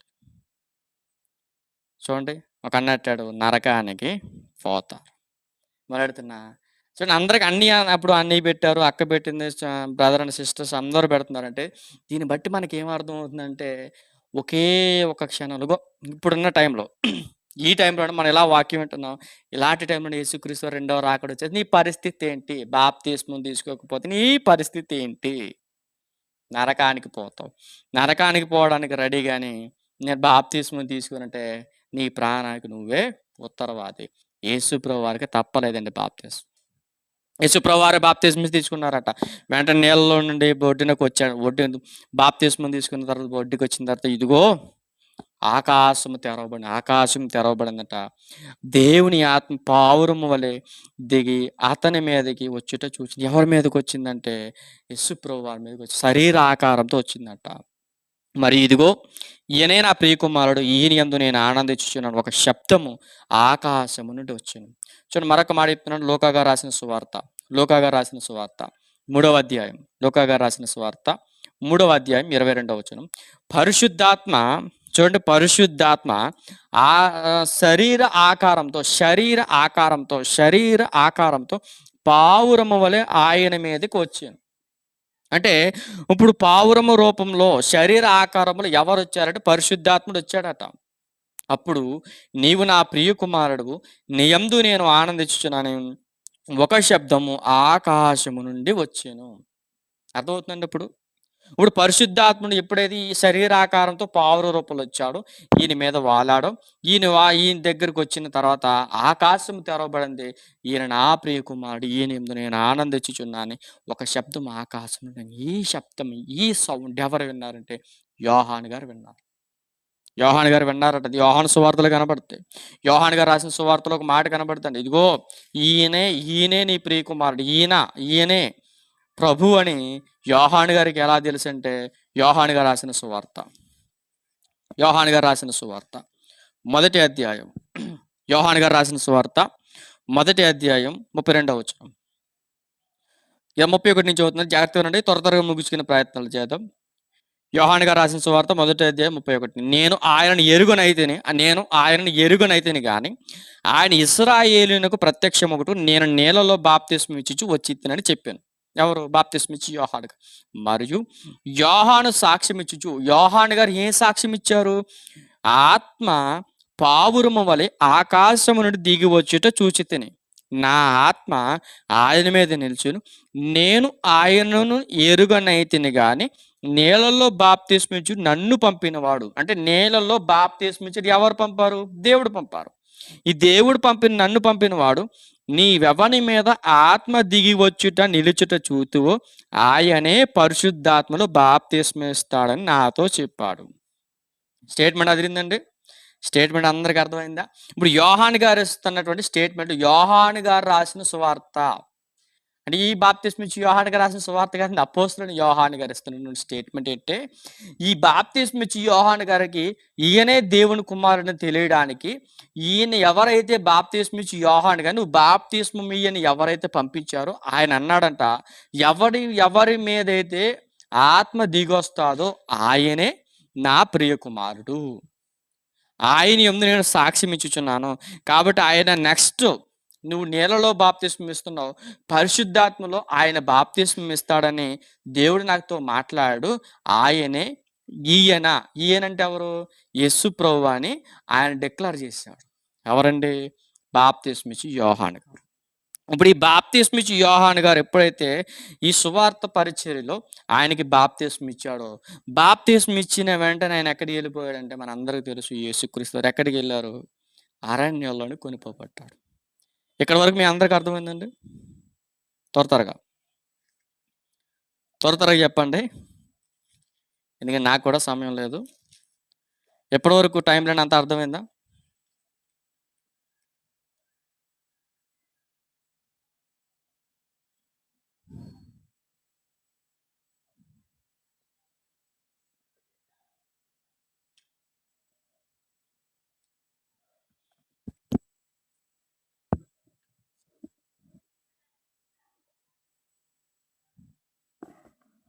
మొత్తం 29 మంది చూస్తారని నాకు వచ్చిన 3 కామెంట్లు వచ్చినాయి. మీరు త్వరగా రెస్పాండ్ అవుతే నేను త్వరగానే కొంచెం ఎర్లీగా ముగించడానికి ట్రై చేస్తాను. త్వరగా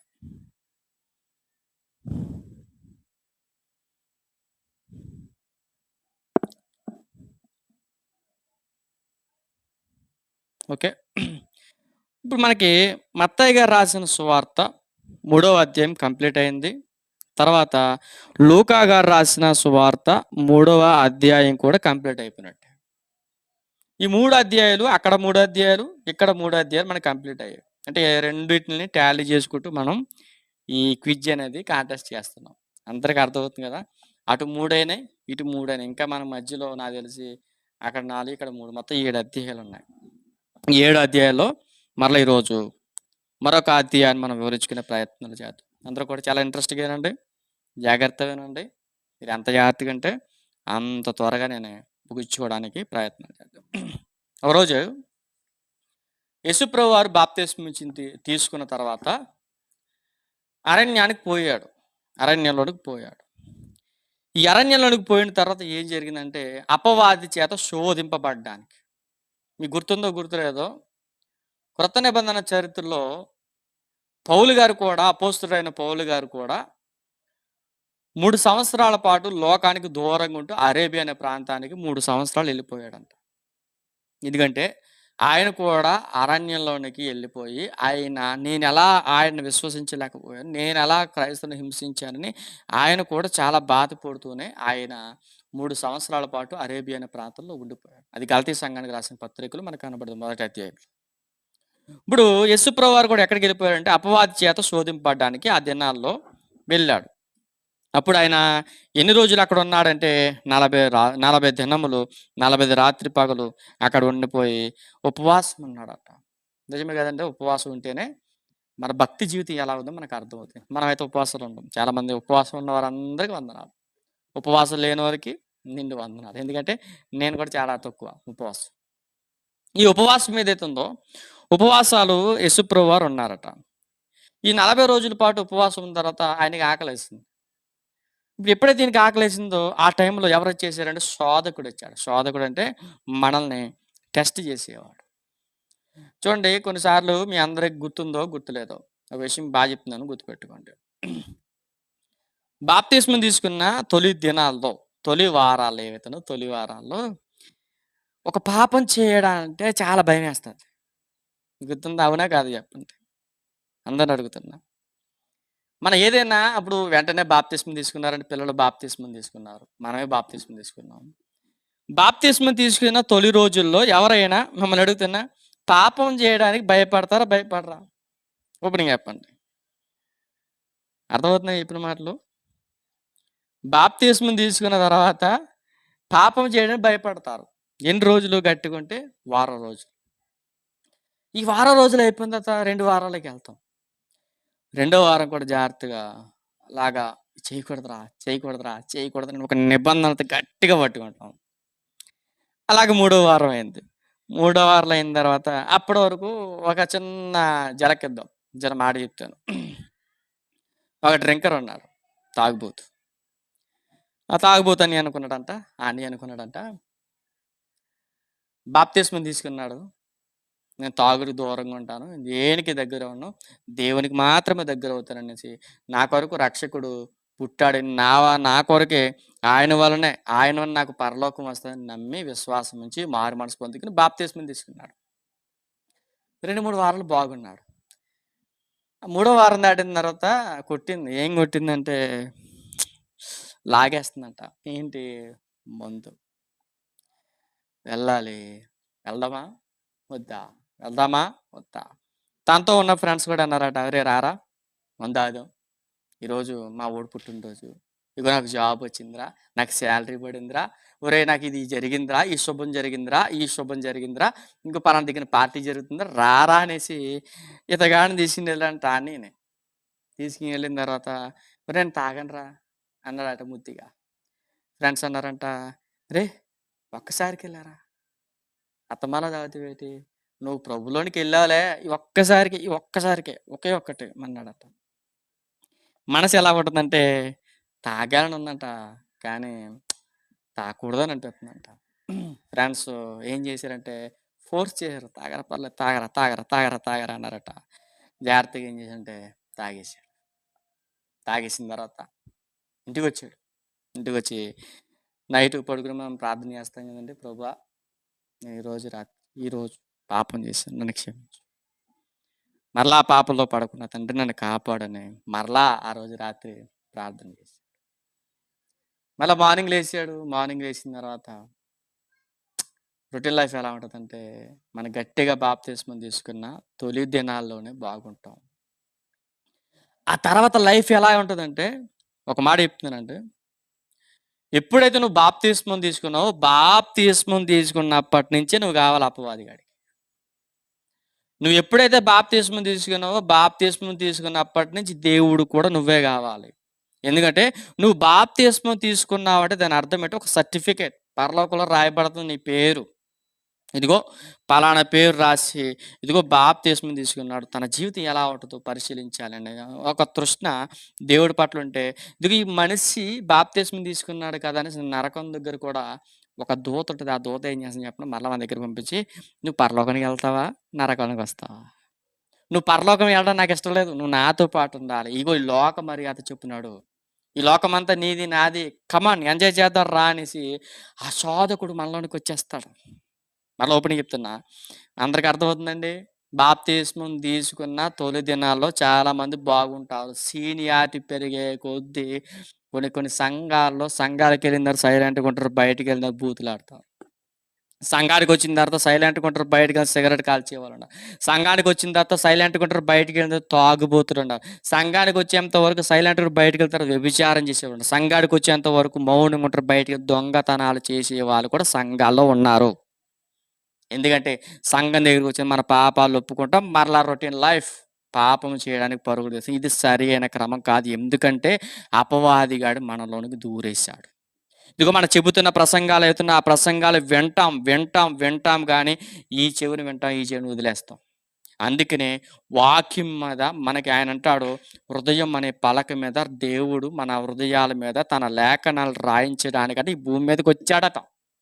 ఇప్పుడు ఈ హృదయం అనే పలకల మీద దేవుని వాక్యం రాయకుండా సాతానుగాడు ఏం చేస్తాడు, తుడి చేసి "నువ్వు రారా నాతో పాటు" అని సాతానుడు లోకంలోకి లాగడానికి ట్రై చేస్తుంది. ట్రై చేయడమే కాదు, ట్రై చేసింది. అంటే ఇప్పుడు యేసు ప్రభువారు కూడా ఏం చేస్తుందంట, నానా దా అని. ఎందుకంటే ఆ లోకంలో ఈ లోకం మర్యాద అంతా కూడా ఎవరి చేతిలో ఉందో, శోధకుడి చేతిలో ఉంది. శోధకుడు ఇచ్చాడంట. ఆయన అన్నాడట, శోధకుడు ఆయన యొద్దకు వచ్చి, "నీవు దేవుని కుమారుడు అయితే ఈ రాళ్ళు రొట్టెలగినట్లు ఆజ్ఞాపించుమనెను." అంటే నువ్వు దేవుని కుమారుడు అని నువ్వు డిక్లరేషన్ చేయాలంటే ఈ రాళ్ళు కనబడుతున్నాయి కదా, రాళ్ళు, ఆ ఇటుకలు కనబడుతున్నాయి, ఆ రాళ్ళు కనబడుతున్నాయి, ఆ రాళ్ళు రొట్టెలు అవ్వాలని ప్రార్థన చేయి, రొట్టెలు అయిపోతాయి కదా, నువ్వు తినేచ్చు కదా అనేసి ఈ స్టేట్మెంట్ సాతానుగాడు ఇచ్చాడట. ఇది ఎక్కడుంది? ఇదిగో మనుష్యుడు రొట్టె వలన మాత్రమే కాదు గానీ, దేవుడు నోట నుండి వచ్చు ప్రతి మాట వలన కూడా జీవిస్తాడు. ఇదొక ప్రవచనం. చూడండి, అపవాదిగాడికి ఏం తెలీదనుకోకండి. నేను మరలా చెప్తున్నా, అపవాదిగాడికి ప్రసంగాలు చేయడం వచ్చు. యేసుప్రభు వారి ముందరే ప్రసంగాలు చేస్తుంది అపవాది. శోధకుడట, అపవాదిగాడట యేసుప్రభు వారు అరణ్యంలో అపవాది చేత శోధింపబడ్డానికి వెళ్తున్నప్పుడు అపవాదిగాడే డైరెక్ట్‌గా వచ్చి, "ఇదిగో రాళ్ళున్నాయి. నువ్వు దేవుని కుమారుడు కదా! రాళ్ళని రొట్టెల గంట చేసుకొని తినే ఆకలేస్తుంది కదా నీకు" అన్నదంట.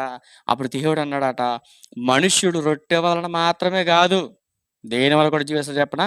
దేవుని నుండి వచ్చే మాట, ప్రతి మాట వలన కూడా మనిషి బతకగలడు." నిజమే కదండీ! చాలా చాలా విధానంలో, చాలా విధి విధానాల్లో కూడా చాలామంది శరీరానుసారంగా హాస్పిటల్ పాలైపోయిన దేవుని మాట విన్న తర్వాత వాళ్ళు లేపబడిన వారు కూడా ఉన్నారు. ఈ మాటలు ఎక్కడున్నాయి? ద్వితీయోపదేశ కాండం. త్వరగా తెద్దామా? ద్వితీయోపదేశ కాండం.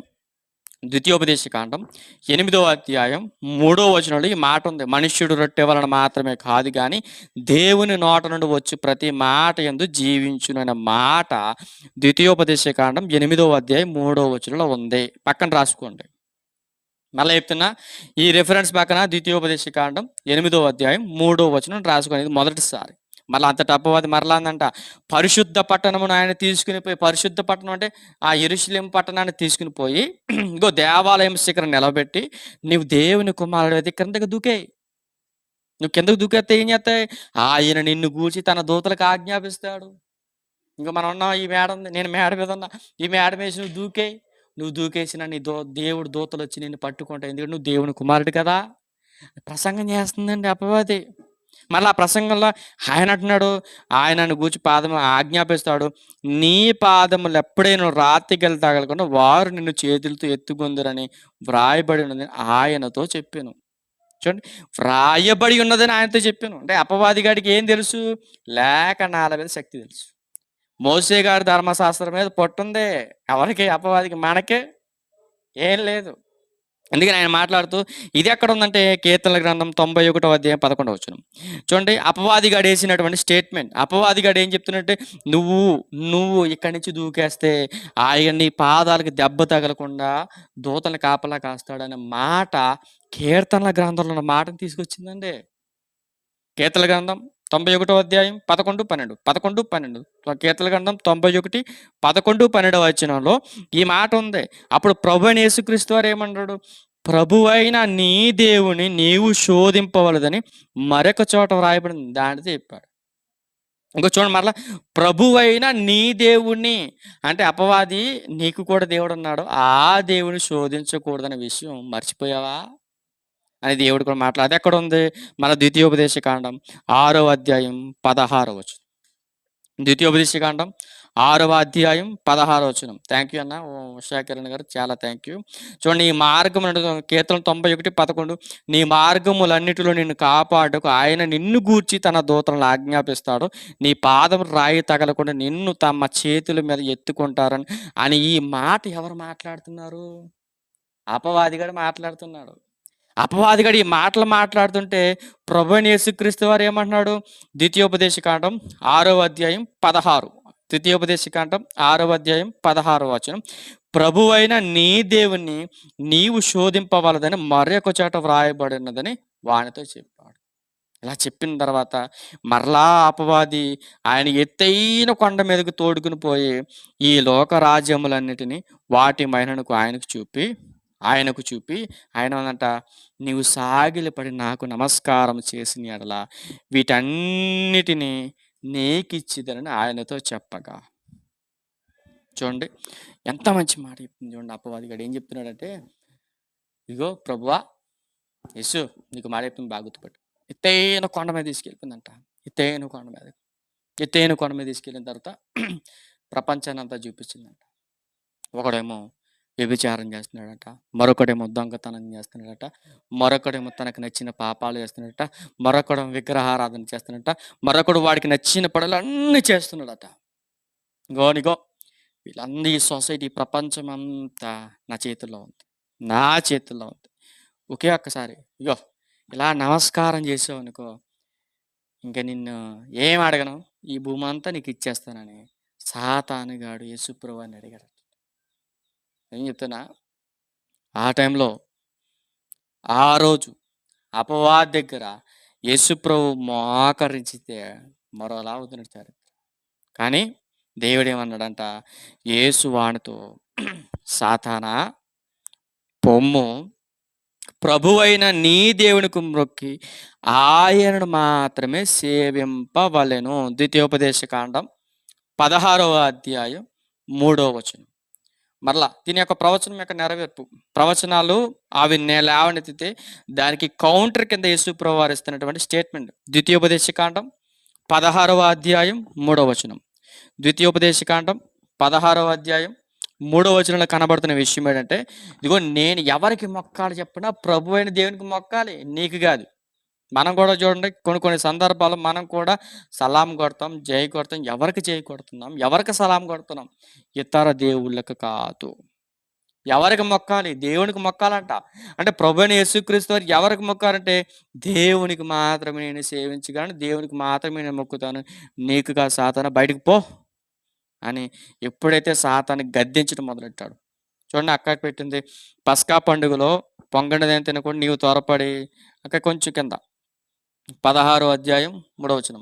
ఇంకా కొంచెం చూడండి ఉంటుంది, ద్వితీయోపదేశ కాండం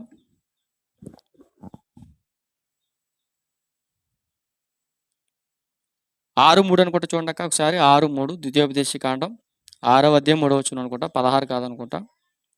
ద్వితీయోపదేశ కాండం 6వ అధ్యాయం 3వ వచనం అనుకుంటా. చూడండి ఒకసారి, అందరూ కూడా చాలా జాగ్రత్తగా వినండి, త్వరగా ముగించే ప్రయత్నాలు చేస్తాను. ద్వితీయోపదేశ కాండం 6వ అధ్యాయం, క్షమించండి, 13వ వచనం. 6:13 6:13 నీ దేవుడని యెహోవాకు భయపడి ఆయనను సేవించి ఆయన పేరట ప్రమాణం చేయాలి. చూడండి, నీ దేవుడని యెహోవాకు భయపడాలి అంటే యేసుప్రభు వారు కూడా యెహోవాకు భయపడ్డాడు, ఆయనను సేవించాలి, నేను ఆయనను సేవిస్తాను అని దేవుడైన యేసుక్రీస్తు వారు సాతానుతోటి మాట్లాడుతున్న సందర్భం. 6వ అధ్యాయం 13వ వచనం. ఇలా మాట్లాడి మాట్లాడి మాట్లాడి ఇలా జరిగిన తర్వాత ఆయన ఏం చేశాడు, యేసుప్రభు వారు ఏం చేశారంటే, అంతటి అపవాది ఆయన విడిచిపోగా ఇదిగో దేవదూతలు వచ్చి ఆయనకు పరిచర్య చేశారు. చూడండి, అంటే సాతాను చేత ఎన్నిసార్లు శోధింపబడింది. బాగా గుర్తుపెట్టుకోండి, యేసుప్రభు వారు సాతాను చేత ఎన్నిసార్లు శోధింపబడ్డాడు. ఒకటి మనకి ఎన్నో వచనాలు కనబడుతుంది, 3వ వచనంలో ఒకటి కనబడుతుంది. ఏంటి, నువ్వు దేవుని కుమారుడవైతే ఈ రాళ్ళు రొట్టెలగినట్లు ఆజ్ఞాపించు, ఇది ఒకటి. 2, ఇగో ఆ ఎత్తైన కొండ మీద దేవాలయ శిఖరాన్ని తీసుకుని వెళ్ళిపోయి నువ్వు దేవుని కుమారుడే కిందకు దూకు అంటే 2. తర్వాత 3, ఇగో ఈ లోక రాజ్యాలన్నిటిని నీకు ఇచ్చేస్తాను, నువ్వు సాగిలపడి నాకు నమస్కారం చేయనది 3 సార్లు కనబడుతుంది. అంటే ముమ్మారు ఏం చేయమందంటే సాతాను ఆయన్ని శోధించింది. మళ్ళీ లోకాసువార్తలో కూడా వెళ్దాం ఒకసారి, లోకాసువార్తలోని కూడా వెళ్దాం త్వరగా, సమయం లేదు ఇంకా. లోకాగా రాసిన సువార్త 4వ అధ్యాయం, లోకాగా రాసిన సువార్త 4వ అధ్యాయం. అక్కడ కూడా మనకి కనబడుతున్న విషయం ఏంటంటే, మనుష్యుడు, లోకాగా రాసిన సువార్త 4వ అధ్యాయం 4వ వచనం చూడండి, 3వ వచనం. అపవాది నీవు దేవుని కుమారుడు రొట్టె అగునట్లు ఈ రాతితో చెప్పమని ఆయనతో చెప్పింది ఒకటి. మరలా భూలోక రాజ్యములన్నింటినీ ఒక నిమిషంలో ఆయన చూపించి ఈ రాజ్యమంతా, ఈ అధికారమంతా, ఈ రాజ్యం మహిమను నీకెత్తును, అది నాకు అప్పగింపబడింది, అది నేను ఎవరికి నీయగోరిన వానికెత్తును, కాబట్టి నీవు నాకు మ్రొక్కితివా, ఇదంతయు నీదగునని ఆయనతో చెప్పారు. ఇప్పుడు ఒకటేమో మనుషుడు రొట్టె వలన, 2 ఆయనకి నమస్కారం చేయడం లోకగా రాసిన స్టేట్మెంట్లో, 3వది దేవాలయ శిఖరం నిలబెట్టి నువ్వు దేవుని కుమారుడు అయితే ఎక్కడి నుంచి దూకే అనే సందర్భం ఇక్కడ కూడా మనకి కనబడుతున్న విషయం అంటే 3 సార్లు. ఇప్పుడు లోకాలోను 3 సార్లు కనబడుతుంది, మత్తయ్య గారు రాసిన సువార్తలు కూడా 3 సార్లు అపవాది గారు శోధించాడు. అందరికి అర్థమైందండి? ఇప్పుడు త్వరగా మీకు అర్థమవుతుందండి? చెప్పిన సంగతులన్నీ అర్థమయ్యాయా?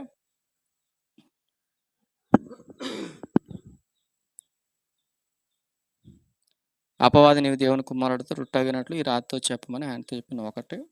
ఈ అధికారము రాజ్య మహిమయు నీకు ఇస్తాను. మీ అందరికి అర్థమవుతున్నాయని త్వరగా మీరు కామెంట్ పెట్టాలి.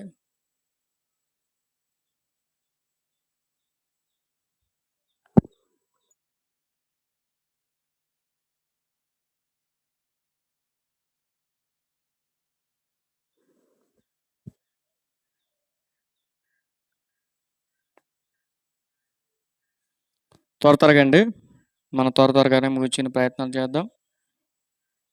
అందరూ కూడా ఉషాకరణ్ గారు మాత్రమే నాకు రిప్లై ఇస్తున్నారు.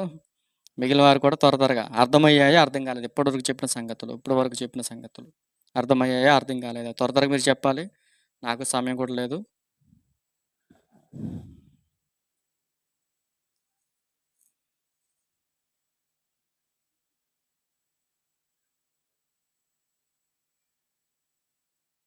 ఓకేనా? మీరు వినకపోయినా మరి విన్నవారి నిమిత్తము దేవునికి వందనాలు.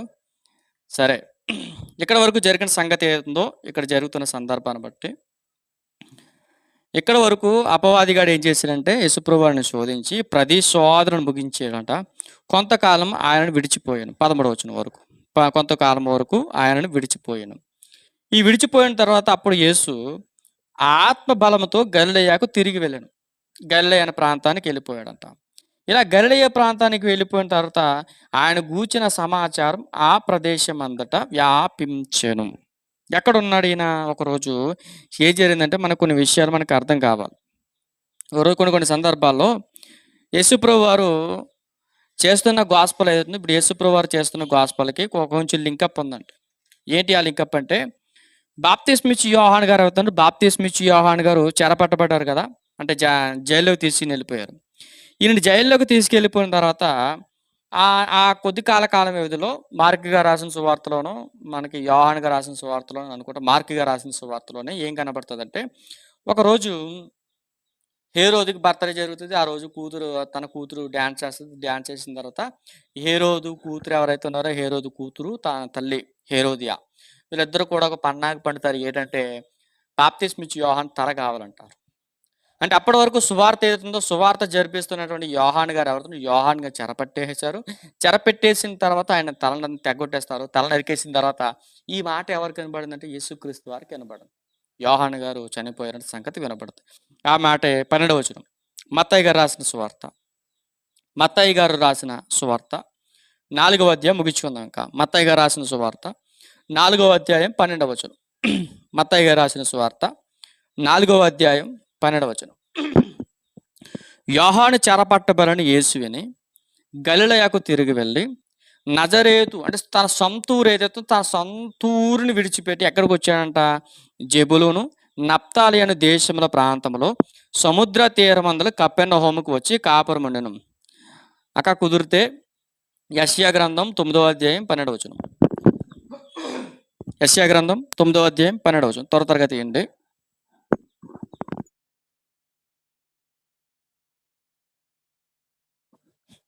చూడండి, ఈయన సొంత ఊరు ఏ ఊరంటే నజరేతు. ఈ నజరేతు అనే ఊరు నుంచి ఈయన ఎక్కడికి వచ్చాడంటే జెబులూను నప్తాలి అనే ప్రాంతానికి వచ్చాడంట. ఈయన జెబులూను నప్తాలి అనే ప్రాంతానికి వచ్చిన తర్వాత ఏం జరిగింది? ఆ దేశముల ప్రాంతములంతా సముద్ర తీరం కపెర్నహూముకు వచ్చి కాపురం ఉన్నాడు. ఇప్పుడు యేసుప్రభు వారు ఎక్కడ ఉండి కాపురం ఉన్నాడు అంటే కపెర్నహూము. బాగా గుర్తుపెట్టుకోండి. నజరేతు అనే పట్టణం నుంచి ఎక్కడికి వచ్చాడంటే జెబులూను నప్తాలి అనే దేశముల ప్రాంతములలో, జెబులూను నప్తాలి ఆ దేశముల ప్రాంతాల్లో ఎక్కడ ఉన్నాడు? సముద్ర తీరం ఉన్నటువంటి కపెర్నహూము దగ్గరకు వచ్చాడంట. అక్కడ కపెర్నహూములో ఏం చేశాడు? కాపురం ఉన్నాడట. యెషయా గ్రంథం 9వ అధ్యాయం 12వ వచనం.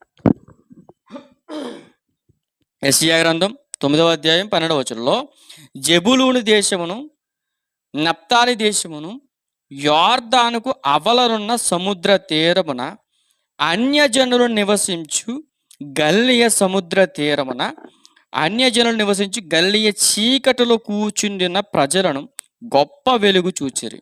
మరణ ప్రదేశములోను మరణ ఛాయలోను కూర్చి ఉండిన వారికి వెలుగు ఉదయించును. ఈ మాట మనకి ప్రవచనం యొక్క నెరవేర్పు యెషయా గ్రంథం 9వ అధ్యాయం, యెషయా గ్రంథం 9వ అధ్యాయం మొదటి నుంచి క్షమించండి, మొదటి నుంచి. అయినను వేదన పొందిన దేశం మీద మబ్బు నిలవలేదు. పూర్వకాలమున ఆయన జెబులూను దేశమును నప్తాలి దేశమును అవమానపరిచాడు. పూర్వకాలములో. అంత్యకాలం అంటే రాబో రోజుల్లో ఆయన సముద్ర ప్రాంతం అనగా యోర్దాను అద్దరిని అన్యజనుల గలిలయ ప్రదేశం మహిమ గలదానిగా చేయుచున్నారు. అంటే ఇప్పుడు యేసుప్రభు వారు ఏదైతే ఉందో, ఇప్పుడు యేసుప్రభు వారి గురించిన ప్రస్తావనలో ఆయన ఎక్కడ కాపురం ఉంటాడు, నెక్స్ట్ ప్రదేశం ఎక్కడ కాపురం ఉంటాడన్న సంగతుల గురించి ముందుగానే యేసుప్రభు వారు ఏం చేశారంటే వాళ్ళ అమ్మగారితో వాళ్ళ నాన్నగారితోటి మాట్లాడిన సంగతి ఏంటంటే, నాన్న నేను ఈ ప్రాంతాలు నివసించాలని ఆశపడట్లేదు, నేను నజరేతుని విడిచిపెట్టి కపెర్నహూముకి వెళ్తాను. ఇప్పుడు కపెర్నహూము ఎక్కడ ఉందిరా నాన్న అంటే, జెబులూను నప్తాలి దేశంలో ఉంది. కాబట్టి నేను అక్కడికి వెళ్ళిపోయి అక్కడ స్టేయింగ్ చేస్తాననేసి ఆ కపెర్నహూముకి వచ్చి నిలబడ్డాడట. ఎందుకు కాపురం ఉన్నాడు అంటే, యెషయా గ్రంథంలో 9వ అధ్యాయంలో చెప్పబడిన ఆ ప్రవచనం నెరవేర్పు నిమిత్తం కపెర్నహూముకి వచ్చి నిలబడ్డాడు. ఇప్పుడు కపెర్నహూములో నిలబడ్డాడు, కాపురం చేశాడు. అప్పటి నుంచి యేసుప్రభు వారు కూడా ఏం స్టార్ట్ చేశాడు, యేసుప్రభు వారు కూడా ఏ సువార్తను ప్రకటించడం మొదలెట్టాడంటే, యేసు గలిలయ సముద్ర తీరమున, మత్తయి గారు రాసిన సువార్త త్వరదేద్దామండి. మత్తయి గారు రాసిన సువార్త 4వ అధ్యాయం, మత్తయి గారు రాసిన సువార్త 4వ అధ్యాయం 17వ వచనం. మత్తయి గారు రాసిన సువార్త 4:17. అప్పటి నుండి యేసు పరలోక రాజ్యము సమీపించినది కనుక మారు మనసు పొందడని చెప్పుచు ప్రకటింప మొదలు పెట్టారు. ఇప్పుడు బాప్తిస్మిచ్చి యోహాను గారు ఎలాగైతే సువార్తను ప్రకటించారో సేమ్ అదే పాట్ల, సేమ్ అదే మెసేజ్ మరలా ఎవరు రిపీట్ చేస్తున్నారంటే యేసు ప్రభు వారు రిపీట్ చేయడం మొదలెట్టారు. అది కూడా ఎక్కడ, సముద్ర తీర ప్రాంతాల్లో. మారు మనస్సు పొందండి అని చెప్పగానే అప్పుడు యేసుప్రభు వారు గలిలయ సముద్ర తీరాన ప్రకటిస్తూ వెళ్తూ ఉంటే ఆయన నడుస్తూ ఉండగా అక్కడ ఎవరు కనబడ్డారు? పేతురు అనబడిన సీమోను, అతని సహోదరుని ఆంద్రే అని ఇద్దరు సహోదరులు సముద్రాల్లో వల వేస్తున్నారట. జాగ్రత్తగా తోతరం కూర్చుకుందాం. ఇప్పుడు పేతురు అనబడిన సీమోను, అతని సహోదరుని ఆంద్రే, వీళ్ళిద్దరు అన్నదమ్ములు, వీళ్ళిద్దరు కలిసి వలలు వేస్తున్నారంట. వలలు వేస్తున్నప్పుడు వాళ్ళిద్దరు జాలరులు ఆయన నా వెంబడి రండి, నేను మిమ్మల్ని మనుషులను పట్టు జాలరికి చేతులను వారు చెప్పారు. వెంటనే వారు తమ వలలు విడిచిపెట్టి ఆయనను వెంబడించారు. ఎవరు? ఆంద్రేయ, సీమోను. సీమోను గారు, ఆంద్రేయ గారు. ఆయన అక్కడి నుండి వెళ్ళి జబదయి కుమారుడిని యాకోబు, అతని సహోదరుడిని యోహాను అను మరు ఇద్దరిని సహోదరుని తమ తండ్రి అయిన జబదయి యొద్ద దోణులు విడి తమ వలను బాగు చేసుకునిచుండగా చూసి వారిని కూడా పిలిచారు. చూడండి మరలా 31వ వచనం, క్షమించిన 21వ వచనం. మరలా వీళ్ళిద్దరిని అంటే ఆ పేతురు గాని ఆంద్ర గారిని పిలిచిన తర్వాత మరలా ఎవరిని పిలిచాడు? జబదయి కుమారుడిని యాకోబును, అతని సహోదరుని యోహాను పిలిచాట. మరి ఇద్దరు సహోదరులు అన్నారు, తమ తండ్రి అయినట్టు జబదయి యొద్ద దోణులు తమ వలలు బాగు చేసుకుని చూసి వాడిని పిలిచిన వెంటనే వారు తమ దోణిను తమ తండ్రిని విడిచిపెట్టి ఆయన వెంబడించారు. ఎవరిద్దరు అంటే యాకోబు, యోహాను గారు. ఇప్పుడు యోహాను గారికి యాకోబు గారికి ఏముంది? సొంత పడవలు ఉన్నాయి. ఇప్పుడు యోహాను గారికి యాకోబు గారికి ఏమున్నాయి? తన తండ్రిని తన పడవలను విడిచిపెట్టి ఇప్పుడు ఎవరిని వెంబడించడానికి వచ్చారంటే యేసుప్రభు వారిని వెంబడించారట. ఇప్పుడు వీడు ఏం చేస్తారంటే యేసుప్రభు వారు సమాజ మందిరంలోకి వెళ్ళి బోధిస్తున్నాడట. చర్చిలోనికి వెళ్ళి బోధిస్తూ దేవుని రాజ్యం గురించిన సువార్తను ప్రకటించు ప్రజల్లోని, జాగ్రత్త వినండి, ప్రజలలోని ప్రతి వ్యాధిని రోగమును స్వస్థపరచుచు గలిలయదంతట సంచరించెను. మిమ్మల్ని అడుగుతున్నా, ఇక్కడ జరుగుతున్న సందర్భాలన్నీ కూడా యోదయ అనే ప్రాంతంలో జరగట్లేదు. ఎక్కడ జరుగుతుందంటే గలిలయలో జరుగుతుంది. ఇప్పుడు తన సొంత దేశం ఏదో, ఇప్పుడు గలిలయ ప్రాంతాల్లో ఈయన ఏం చేస్తున్నాడు? సువార్తను ప్రకటించడమే కాదు, రోగాన్ని స్వస్థపరుస్తున్నాడు. ఈ గలిలయ అనే ప్రాంతంలో ఈయన ఎక్కడ కాపురం ఉన్నాడంటే కపెర్నహూములో కాపురం ఉన్నాడు.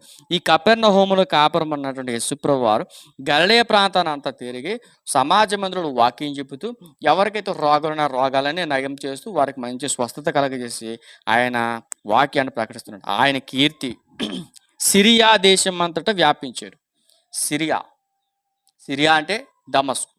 ఇప్పుడు దమస్కు అనే ఏరియాలో కూడా ఈయన పేరు వెళ్ళిపోతుంది. ఎందుకంటే యోదయ, సమరయ, గలిలయ ఈ పక్కన ఉంటుందండి సిరియా అంటే దమస్కు.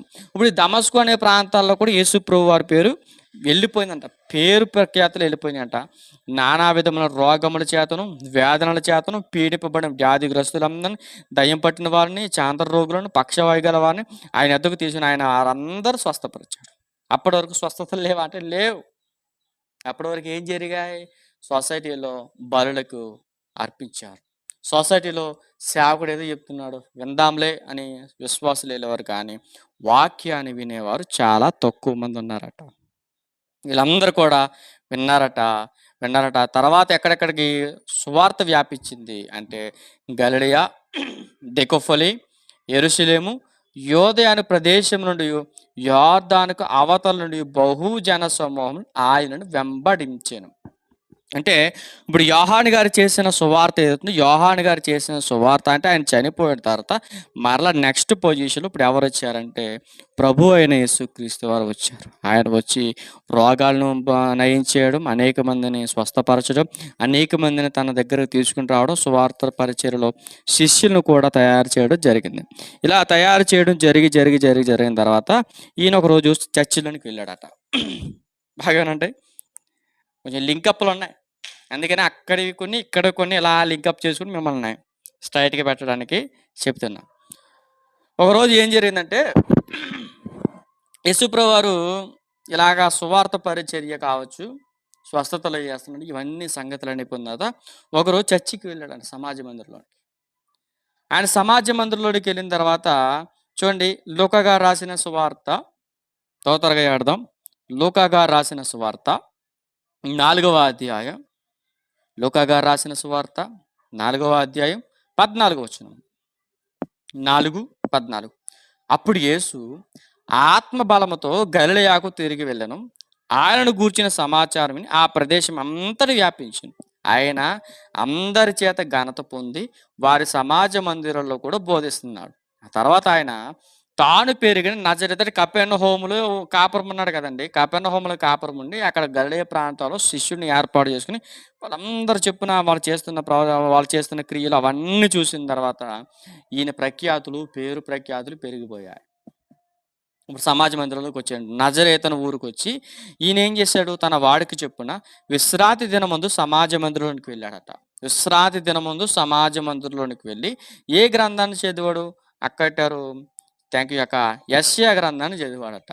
ఇప్పుడు యెషయా గ్రంథంలో ఏముంది, ఆయన గ్రంథం ఇప్పగానే ప్రభువు ఆత్మ నా మీద ఉన్నది, బేదలకు సువార్త ప్రకటించుటకై ఆయన నన్ను అభిషేకించును, చెరలో ఉన్న వారికి విడుదలను, గ్రుడ్డి వారికి చూపులను ప్రకటించుటకు, నలిగిన వారిని విడిపించుటకు, ప్రభువు హితవత్సరం ప్రకటించుటకు ఆయన నన్ను పంపియున్నాడు. ఈ మాట ఎక్కడ ఉందంటే యెషయా గ్రంథంలో ఉందంట. ఇప్పుడు యెషయా గ్రంథం ఇలా తీయగానే అలా కనబడిందంట. ఈ మాట ఎక్కడ ఉంది మనకి, యెషయా గ్రంథం 61వ అధ్యాయం 2వ వచనం. త్వరగా చేద్దాం. యెషయా గ్రంథం 61 వచనం ముగించుకుందాం త్వరగా. యెషయా గ్రంథం 61, యెషయా గ్రంథం 61వ అధ్యాయం 2వ వచనంలో ఉంటుంది. ప్రభు ఆత్మ నా మీద ఉన్నది, బేదలకు సువార్తను ప్రకటించడానికి ఆయన నన్ను అభిషేకించాడని మాటలు చెప్పినప్పుడు ఆయన గ్రంథముడు చుట్టి అంటే ఈయన చదివేశాడండి. ఈయన చదివేసి చుట్టేసి యాజకులకు ఇచ్చేసారంట. ఎవరు, యేసుప్రభు వారు. యేసుప్రభు వారు ఇలాగ ఇచ్చేసిన తర్వాత ఆయన చూస్తున్నారట. సమాజ మందిరంలో ఉన్న వారందరూ కూడా ఆయన ఇలా తేరు చూడగా ఆయన నేడు మీ వినికుడిలో ఈ లేఖనం నెరవేరిందని వారితో చెప్పసాగారు. యెషయా గ్రంథంలో 61వ అధ్యాయం 2వ వచనంలో చదవబడుతున్న ఈ మాట ఏదైతుందో ఈ మాట ఈ రోజు నెరవేర్పు జరిగింది. ఆయన ఎవరో కాదు, నేనే. ఇగో బేదలకు సువార్తను ప్రకటిస్తున్నాను, ప్రభు ఆత్మ నా మీద ఉంది, ఆయన నన్ను అభిషేకించాడు, చెరలో ఉన్న వారికి విడుదల కలగజేస్తున్నాను, గుడ్డి వారికి కొళ్ళు వస్తున్నాయి, కాళ్ళు లేని కాళ్ళు ఇస్తున్నాను. ఇగో వీళ్ళందరూ బట్టి ప్రభు హితవత్సరాన్ని కొత్త సంవత్సరాన్ని మీ అందరికి దయచేయను గాక అని నన్ను గూర్చే యెషయా గారు ప్రవచించారు అని యేసుప్రభు వారు నజరేతు ఊళ్ళో చెప్పాడట సంఘాల్లో. సంఘాలు అలా చెప్పిన వెంటనే అప్పుడు అందరూ ఆయన గూర్చి సాక్ష్యం ఇచ్చుచు ఆయన నోట నుండి వచ్చిన దయగల మాటలకు ఆశ్చర్యపడి ఈయన యోసేపు కుమారుడు కాడా, ఇగో ఆయన తల్లి ఎవరట, ఆయన తల్లి మరే కాదా, ఆయన వారిని చూసి కొంతమంది అన్నట, వైద్యుడా నిన్ను నీవే స్వస్థపరచుకునము. లూకా గారు రాసిన సువార్త 4వ అధ్యాయం ముగించుకుందాం. లూకా గారు రాసిన సువార్త 4వ అధ్యాయం 23వ వచనం. నిన్ను నీవే స్వస్థపరచుకునము, తర్వాత నిన్ను నీవే స్వస్థపరచుకునము, తొందరగా పెట్టండి కొంచెం పేజ్ అంటుకుని పోయింది అని సామెత చెప్పి కపెర్నహూములో జాగ్రత్త, కపెర్నహూములో ఏ కార్యములు నువ్వు చేసివని మేము విన్నామో, అంటే కపెర్నహూము ప్రాంతాల్లో గలిలయ ప్రాంతాల్లో నువ్వు ఏ కార్యాలు చేసావు మేము విన్నామో ఆ కార్యములు ఈ నీ స్వదేశమందును చేయమని మీరు నాతో నిశ్చయముగా చెప్పుదురు అనెను. అంటే చాలామంది ఏమడుగుతున్నారంటే, వైద్యుడా నీకు ఒక మాట చెప్తున్నాను. ఇదిగో పలానా స్వస్థత చేయి, పలానా కార్యం చేయి అని మీరు అడుగుతారు. నేను చేస్తాను. చేసినా మీరు నన్ను నమ్మరు. ఎందుకంటే ఏ ప్రవక్తయు స్వదేశమందు హితుడు కాడని మీతో నిశ్చయముగా చెప్పుచున్నాను. అర్థమవుతుందండి? ఇప్పుడు నేనున్నాను. మీకంత వాక్యం చెప్తున్నాను. ఇప్పుడు మా ఊర్లో నన్ను పట్టించుకోరు. ఎందుకంటే ఎవడు కూడా ఏ ఏ ప్రవక్త కూడా తన సొంత ఊర్లో హితుడు కాడు. ఎవరు కూడా తన సొంత ఊర్లో ఏ పేరు ఉండదు. ఎందుకంటే అతడు చిన్నప్పటి నుంచి అక్కడే పెరిగాడు. తన జీవితమేటో తన చిన్నప్పటి నుంచి తను ఎదిగేంత వరకు తన జీవితమేటో అక్కడ ఊర్లో వారందరికీ తెలుసు. కానీ ఇప్పుడు నేను బయటికి వెళ్ళిన రెస్పెక్ట్ వేరు. నిజమే కదండి! ఇప్పుడు సొంత ఊర్లో ఉన్నట్టు కన్నా బయట ఊరికి వెళ్ళిపోయి గాస్పెల్ చేసిన ఒక లెవెల్ ఒకటి దేవుడి కృప ద్వారా అది అంచెలంచెలుగా ఎదుగుతుంది. ఇప్పుడు అదే రీతిగా యేసుప్రభువారు వారు ఏమంటున్నారంటే, నేను ఇక్కడ మీ దగ్గర కార్యాలు చేస్తే మీరు నన్ను నమ్మరు. ఒకరోజు ఏలియా దినాల్లో 3 ఏండ్ల 6 నెలలు ఆకాశం ముయ్యబడింది. దేశమంతటి గొప్ప కరువొచ్చింది. ఆ టైంలో దేవుడు ఎవరి దగ్గర పంపించాడు ఏలియానంటే, అగో అనేక మంది విధవరాండ్రున్న ఏలియా గారిని సీదోన్‌లో ఉన్న సారేపతను ఊర్లో ఉన్న విధవరాలి యొద్దకే పంపబడాడు. అంటే ఇశ్రాయేల్ దేశంలో అనేక మంది ఉన్నారు. ప్రవక్తల్ని చేరదీసుకునేవారు ఉన్నారు ఇశ్రాయేల్ ప్రజలు. కానీ దేవుడు ఏం చేశాడు? ఇంగో ఏలీయాని ఆల్రెడీ చంపడానికి ఎవరున్నారో తెలుసా సిద్ధపాటుగా? అహాబు ఉన్నాడు. ఏలియాని చంపేద్దాం, ఎక్కడున్నా వెతకండి అని ఆల్రెడీ రౌండప్ వేస్తున్నారు. వీళ్ళు రౌండప్‌లో ఏలియా గాని ఇశ్రాయేల్ ఇంట్లో పెట్టాననుకో, ఏలియాని కంపల్సరీగా వాళ్ళు అప్పగించేస్తారు. అందుకని దేవుడు ఏం చేసాడో చెప్పనా? ఇశ్రాయేల్ దగ్గర చాలామంది విధవరాండ్రున్నారు. కానీ దేవుడు ఏం చేసాడో చెప్పనా?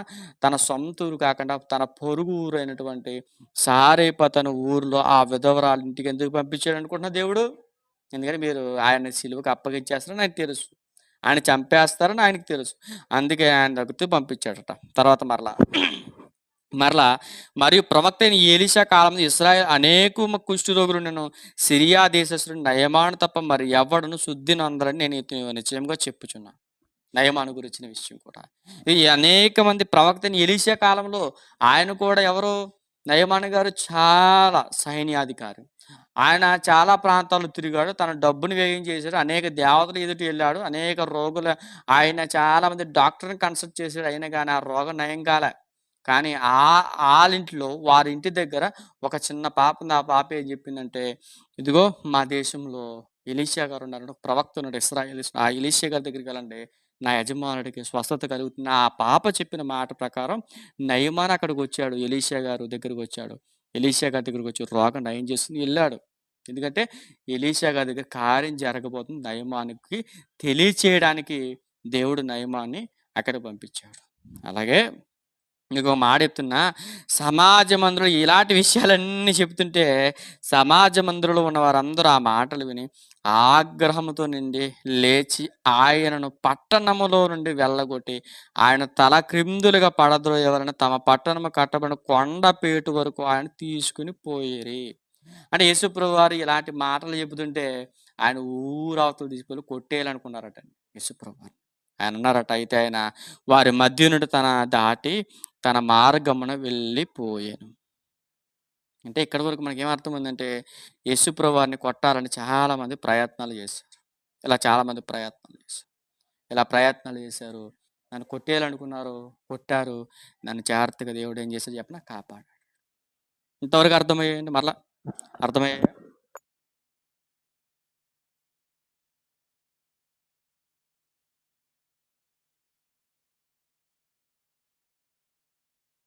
త్వరగా రెస్పాండ్ అవ్వండి. ఇప్పటికి చాలా సమయం అయింది. అందరికి అర్థమైందండి అక్కడి వరకు? లూకాసు వార్త 4వ అధ్యాయం 30 వచనం వరకు మనం చదువుకున్నాం.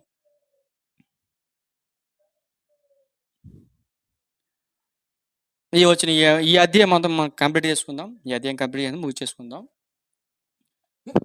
అప్పుడు ఆయన ఆ రోజు ఒక నజరేతు అనే ఊరు నుంచి బయటకు వచ్చేసాడు. కపెర్నహూము పట్టణానికి వచ్చాడంట. విశ్రాంతి దినం రోజున చాలా మందికి వాక్యం చెప్తున్నాడట. ఆయన వాక్యము అధికారంతో కూడినదై ఉండెను గనుక వారు ఆయన బోధకు ఆశ్చర్యపడి, చూడండి, ఏలియా గారు ఎలాగైతే పౌరుషంతో అధికారంతో హెచ్చరికతోటి ఎలాగైతే మాట్లాడుతున్నాడో అట్టి రీతిగానే ఈ యేసుప్రభు వారు కూడా అధికారంతో మాట్లాడుతున్నారు. ఈయన అధికారంతో మాట్లాడుతూ అక్కడ ఉన్న వారు చాలా మంది బోధకు ఆయన చేస్తున్న గోస్పల్‌కి ఆశ్చర్యపడ్డారు. ఆ సమాజ మందిరంలో అపవిత్రమైన దయ్యపు ఆత్మ పట్టిన వాడు ఒకడుండెను. అపవిత్రమైన దయ్యపు పట్టిన ఆత్మ పట్టిన వాడు ఒకడున్నాడట. వాడన్నాడట, నజరేయుడైన యేసు, మాతో నీకేమి? మమ్మును ఏం చేయాలనుకుంటున్నావు? నశింపచేయవచ్చితివా? నీవెవడవో నేనెరుగుదును. నీవు దేవుని పరిశుద్ధుడు అని బిగ్గరగా కేకలు వేశాడు. చూడండి, ఇప్పుడు నీవు దేవుని కుమారుడు అని, దేవుని పరిశుద్ధుడు అని బిగ్గరగా కేకలు వేసింది ఎవరు అంటే, అపవిత్రమైన దయ్యపు ఆత్మ పట్టిన వాడు. ఈయన సువార్త పరిచర్య చేస్తుంటే, యేసుప్రభు వారు సువార్త పరిచర్య చేస్తుంటే కపెర్నహూము పట్టణాల్లో కపెర్నహూము పట్టణాల్లో అపవిత్రాత్మ పట్టిన దయ్యము గలవాడు ఒకడున్నాడు. ఆయన దేవుని పరిశుద్ధుడని కేకలు వేశాడు. అందుకు యేసు ఊరకుండు, ఇతను వదిలిపొమ్మని దాని గద్దెంపగానే దయ్యము వారిని వారి మధ్యన పడద్రోసి వానికి ఏ హాని చేయక వదిలిపోయాను. దురాత్మ ఏదైతే దురాత్మ ఒక్కసారిగా వాడిని ఏం చేయలేదంట, ఆ చుట్టుపక్కల నుండి ఎవరి యొద్దకు వెళ్లకుండా దురాత్మ వదిలిపోయిందంట. దురాత్మ వదిలిపోయింది. అందుకు అందరు విస్మయం ఉంది. ఇది ఎట్టి మాట? ఈయన అధికారముతోనూ బలముతోనూ అపవిత్రాత్మలు ఆజ్ఞాపింపగానే అవి వదిలిపోచున్న ఒకరితో ఒకడు చెప్పుకుని అంతటా ఆయన గురించి సమాచారం ఆ ప్రాంతములందట వ్యాపించాను. ఇప్పుడు కపెర్నహూములో ఈయన ప్రఖ్యాతులు ఎలా పెరిగాయి మరలా అంటే, ఆ దయ్యపు ఆత్మ కలిగిన వాడిని స్వస్థపరిచిన విధానమును బట్టి అక్కడ సొసైటీలో మంచి పేరు వచ్చింది యేసుప్రభు వారికి.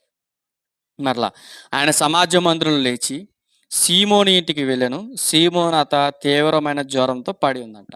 సీమోను గారి అత్తగారు, పేతురు గారి అత్తగారు. ఆమె విషయం ఆయన యొద్ద మనవి చేసుకుంటే ఆయన ఆమె చెంతకు నిలబడి జ్వరమును గద్దెంపకని అది ఆమెను విడిచింది. అంటే ఇప్పుడు పేతురు గారు అత్తగారు ఎవరుతున్నా, అత్తగారికి జ్వరం వచ్చింది. ఆ జ్వరం, ప్రభువా మా అత్తగారి జ్వరం ఉంది, కొంచెం దయచేసి రండి అని కానీ వచ్చాడట. వచ్చిననే జ్వరాన్ని గద్దించిన వెంటనే ఆమె లేచి యేసుప్రభు వారికి ఉపచారం చేసిందట. 3, సూర్యుడు అస్తమించుచుండగా నానావిధ రోగముల చేత పీడింపబడిన వారు ఎవరెవరి యొద్ద నుండిరో వారందరూ ఆ రోగులను ఆయన యొద్దకు తీసుకుని వచ్చినప్పుడు ఆయన వారిలో ప్రతి వారి మీద చేతులుచి వారిని స్వస్థపరచెను. ఎక్కడి నుంచి స్వస్థతలు ఎలా చేశాడో మనకు అర్థం. ఇంతేకాక దయ్యములు నీవు దేవుని కుమారుని కేకలు వేసి అనేకులను వదిలిపోయాను.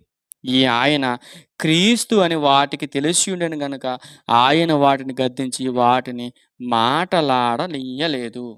అంటే అపవిత్రాత్మ పట్టినటువంటి దయ్యాలు ఎవరైతే ఉన్నారో దయ్యాలకి యేసుప్రభు వారు చూసిన వెంటనే యేసుప్రభు వారు చూసిన వారికి ఏం అర్థమైంది? దయ్యాలకి ఈయన క్రీస్తు అని తెలుసట.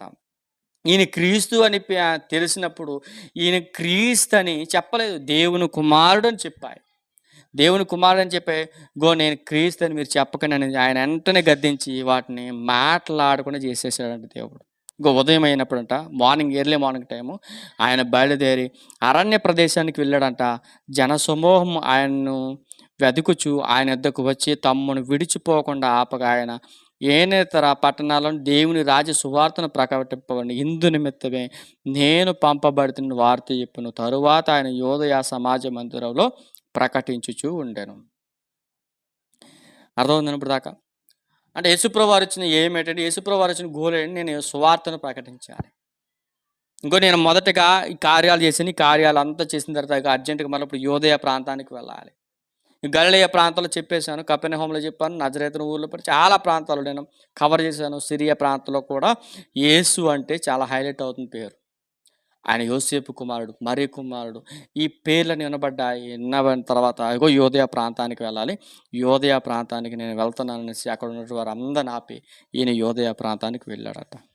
ఇది లూకా రాసిన సువార్తలో 4వ అధ్యాయం. అందరికి అర్థమైంది ఇప్పుడు దాకా? లూకా రాసిన సువార్త 4వ అధ్యాయం ఎంతమందికి అర్థమైంది? త్వరగా మీరు చెప్పండి, ముగించుకుందాక. ముగించేసాను, ఇంకేం లేదు. లూకా రాసిన సువార్త 4వ అధ్యాయం, మత్తయి రాసిన సువార్త 4వ అధ్యాయం. ఇక్కడ వరకు మనం కవర్ చేసుకుందాం. త్వరగా అండి, మీరు నాకు రెస్పాండ్ అవుతే నేను ముగించేస్తాను. ఇంకా ఇంకేమీ లేదు. అందరికి అర్థమయ్యని నేను అనుకుంటున్నా. ఇప్పటి వరకు మత్తయి రాసిన సువార్త 3వ అధ్యాయం 4వ అధ్యాయం మనం కవర్ చేసుకున్నాం. లూకా గారు రాసిన సువార్త 3వ అధ్యాయం 4వ అధ్యాయం కూడా మనం కవర్ చేసుకుందాం. ఒకవేళ మీకు ఇప్పటివరకు చెప్పబడిన మాటల్లో, లేఖనాల్లో, వాక్యములో ఏమైనా డౌట్స్ ఉంటే అదిగో అక్కడ కింద కనబడుతున్న నెంబర్, నా నెంబరు మీరు సేవ్ చేసుకోండి. నేను కూడా చాట్లో పెడుతున్నాను.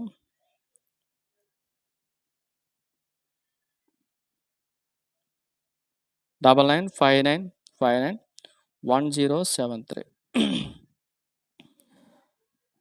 ఈ నెంబర్ని సేవ్ చేసుకోండి. ఒకవేళ ఏమైనా డౌట్స్ ఉంటే కాల్ చేయండి. ఫ్రీగా ఉన్నప్పుడు మాట్లాడతాను. ఒకవేళ నేను బిజీగా ఉండి మాత్రం చెప్పలేను, మాట్లాడలేను. కాబట్టి మీరందరూ కూడా మానదిన పరిచర్య గురించి ప్రార్థన చేయండి. ఇప్పటివరకు చాలా ఓపికగా మీరు నా కోసం దేవుని యొక్క మాటలు విన్నారు. దేవుని కృపను బట్టి ఇంకా బాగా మీరు, నేను చెప్పిన మాత్రం కొన్ని లేఖనాల ద్వారా మాట్లాడాను. ఇంకా చాలా సంగతులు ఆత్మీయంగా మనం తెలుసుకోవాల్సిన సంగతులు చాలా ఉన్నాయి. దేవుని కృపను బట్టి ఒకవేళ దేవుని చిత్తమైతే మరలా మనం ఒకసారి కలుసుకుందాం. ఒకవేళ మీకు ఏం డౌట్స్ ఉన్నా మనకి ఈ క్విజ్ ద్వారా ఏం డౌట్లు ఉంటే నా నెంబర్కి అప్రోచ్ అవ్వండి. ఒకవేళ నేను ఫ్రీగా ఉంటే మీతో మాట్లాడతాను. ఇంతవరకు మరి మీరందరూ కూడా నా గురించి ప్రార్థన చేస్తారని కోరుకుంటూ నేను మాటలు ముగిస్తున్నాను. ప్రార్థన చేసుకుందాం. ప్రార్థన ముగించుకుందాం. పరలోకమందున మా తండ్రి, మీ శ్రేష్టమైన నామానికి స్తుతులు చెల్లించుకుంటున్నాం తండ్రి. ఈ రాత్రికాల సమయంలో మీ పిల్లలతో ఈ విధంగా మాట్లాడడానికి మీరు మాకు ఇచ్చిన గొప్ప అవకాశం బట్టి వందనాలు తండ్రి. ఎప్పటివరకు మత్తయి గారు రాసిన సువార్త 2 అధ్యాయాలు, లూకా గారు రాసిన సువార్త 2 అధ్యాయాలు వివరించుకోవడానికి మీరు మాకు ఇచ్చిన గొప్ప అవకాశం బట్టి వందనాలు తండ్రి. చెప్పబడిన మాటలు వారి హృదయాలు తలపోసుకొనొచ్చు మరలా రివ్యూ చేసుకుని తండ్రి, మీ కుమారుడితో అపవాది ఏ విధంగా మాట్లాడిందో, లోకంతో ఉన్నటువంటి పిల్లలతోటి మేము ఎలా ఉండాలో చాలా సంగతులు తండ్రి మీరు లేఖనాల ద్వారా మీరు మాతో మాట్లాడారు. అందరి వందనాలు. ఇప్పటివరకు చాలా ఓపికగా మీ పిల్లలు విన్నారు తండ్రి. విన్న మాటలు తండ్రి దృష్టిలో ఎత్తిపోకుండా వారి ఆధ్యాత్మిక జీవితాన్ని మీరే కాపాడండి, కృపను చూపించి నడిపించండి.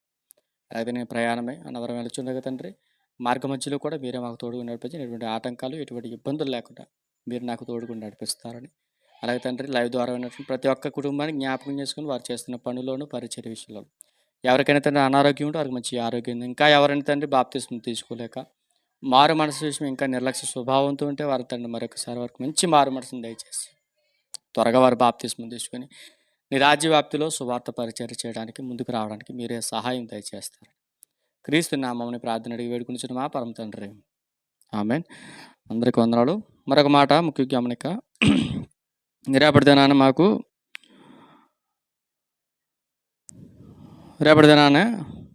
మరి బైబిల్ పరిశోధన తరగతి ఉంటుందని, రాజుల చరిత్ర ఉంటుంది.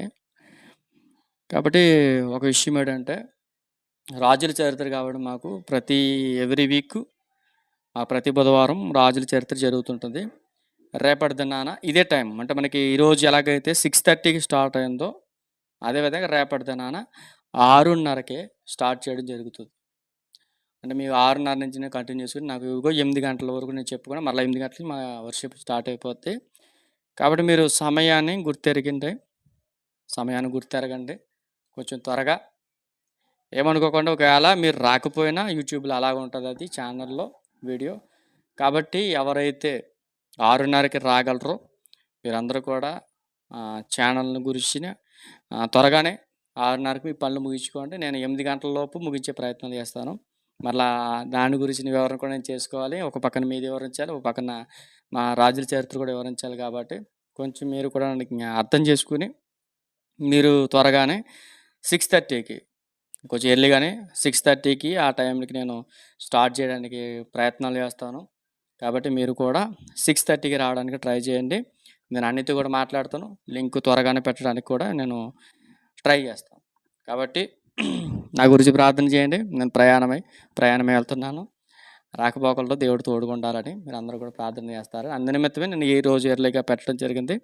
అందరూ కూడా ఒకవేళ టైం ఇబ్బంది ఉంది బ్రదర్ అంటే చెప్పండి, టైం మార్చుకుందాం. లేదు పర్వాలేదు బ్రదర్ అంటే కంటిన్యూ చేద్దాం. 6:30కి రేపు దినాన్ని కూడా 6:30కి పర్వాలేదు బ్రదర్ ఓకే అంటే మీరందరూ కూడా ఓకే బ్రదర్ పర్వాలేదని పెట్టండి. నేను దాన్ని బట్టి అన్నితో మాట్లాడతాను కొంచెం త్వరగా.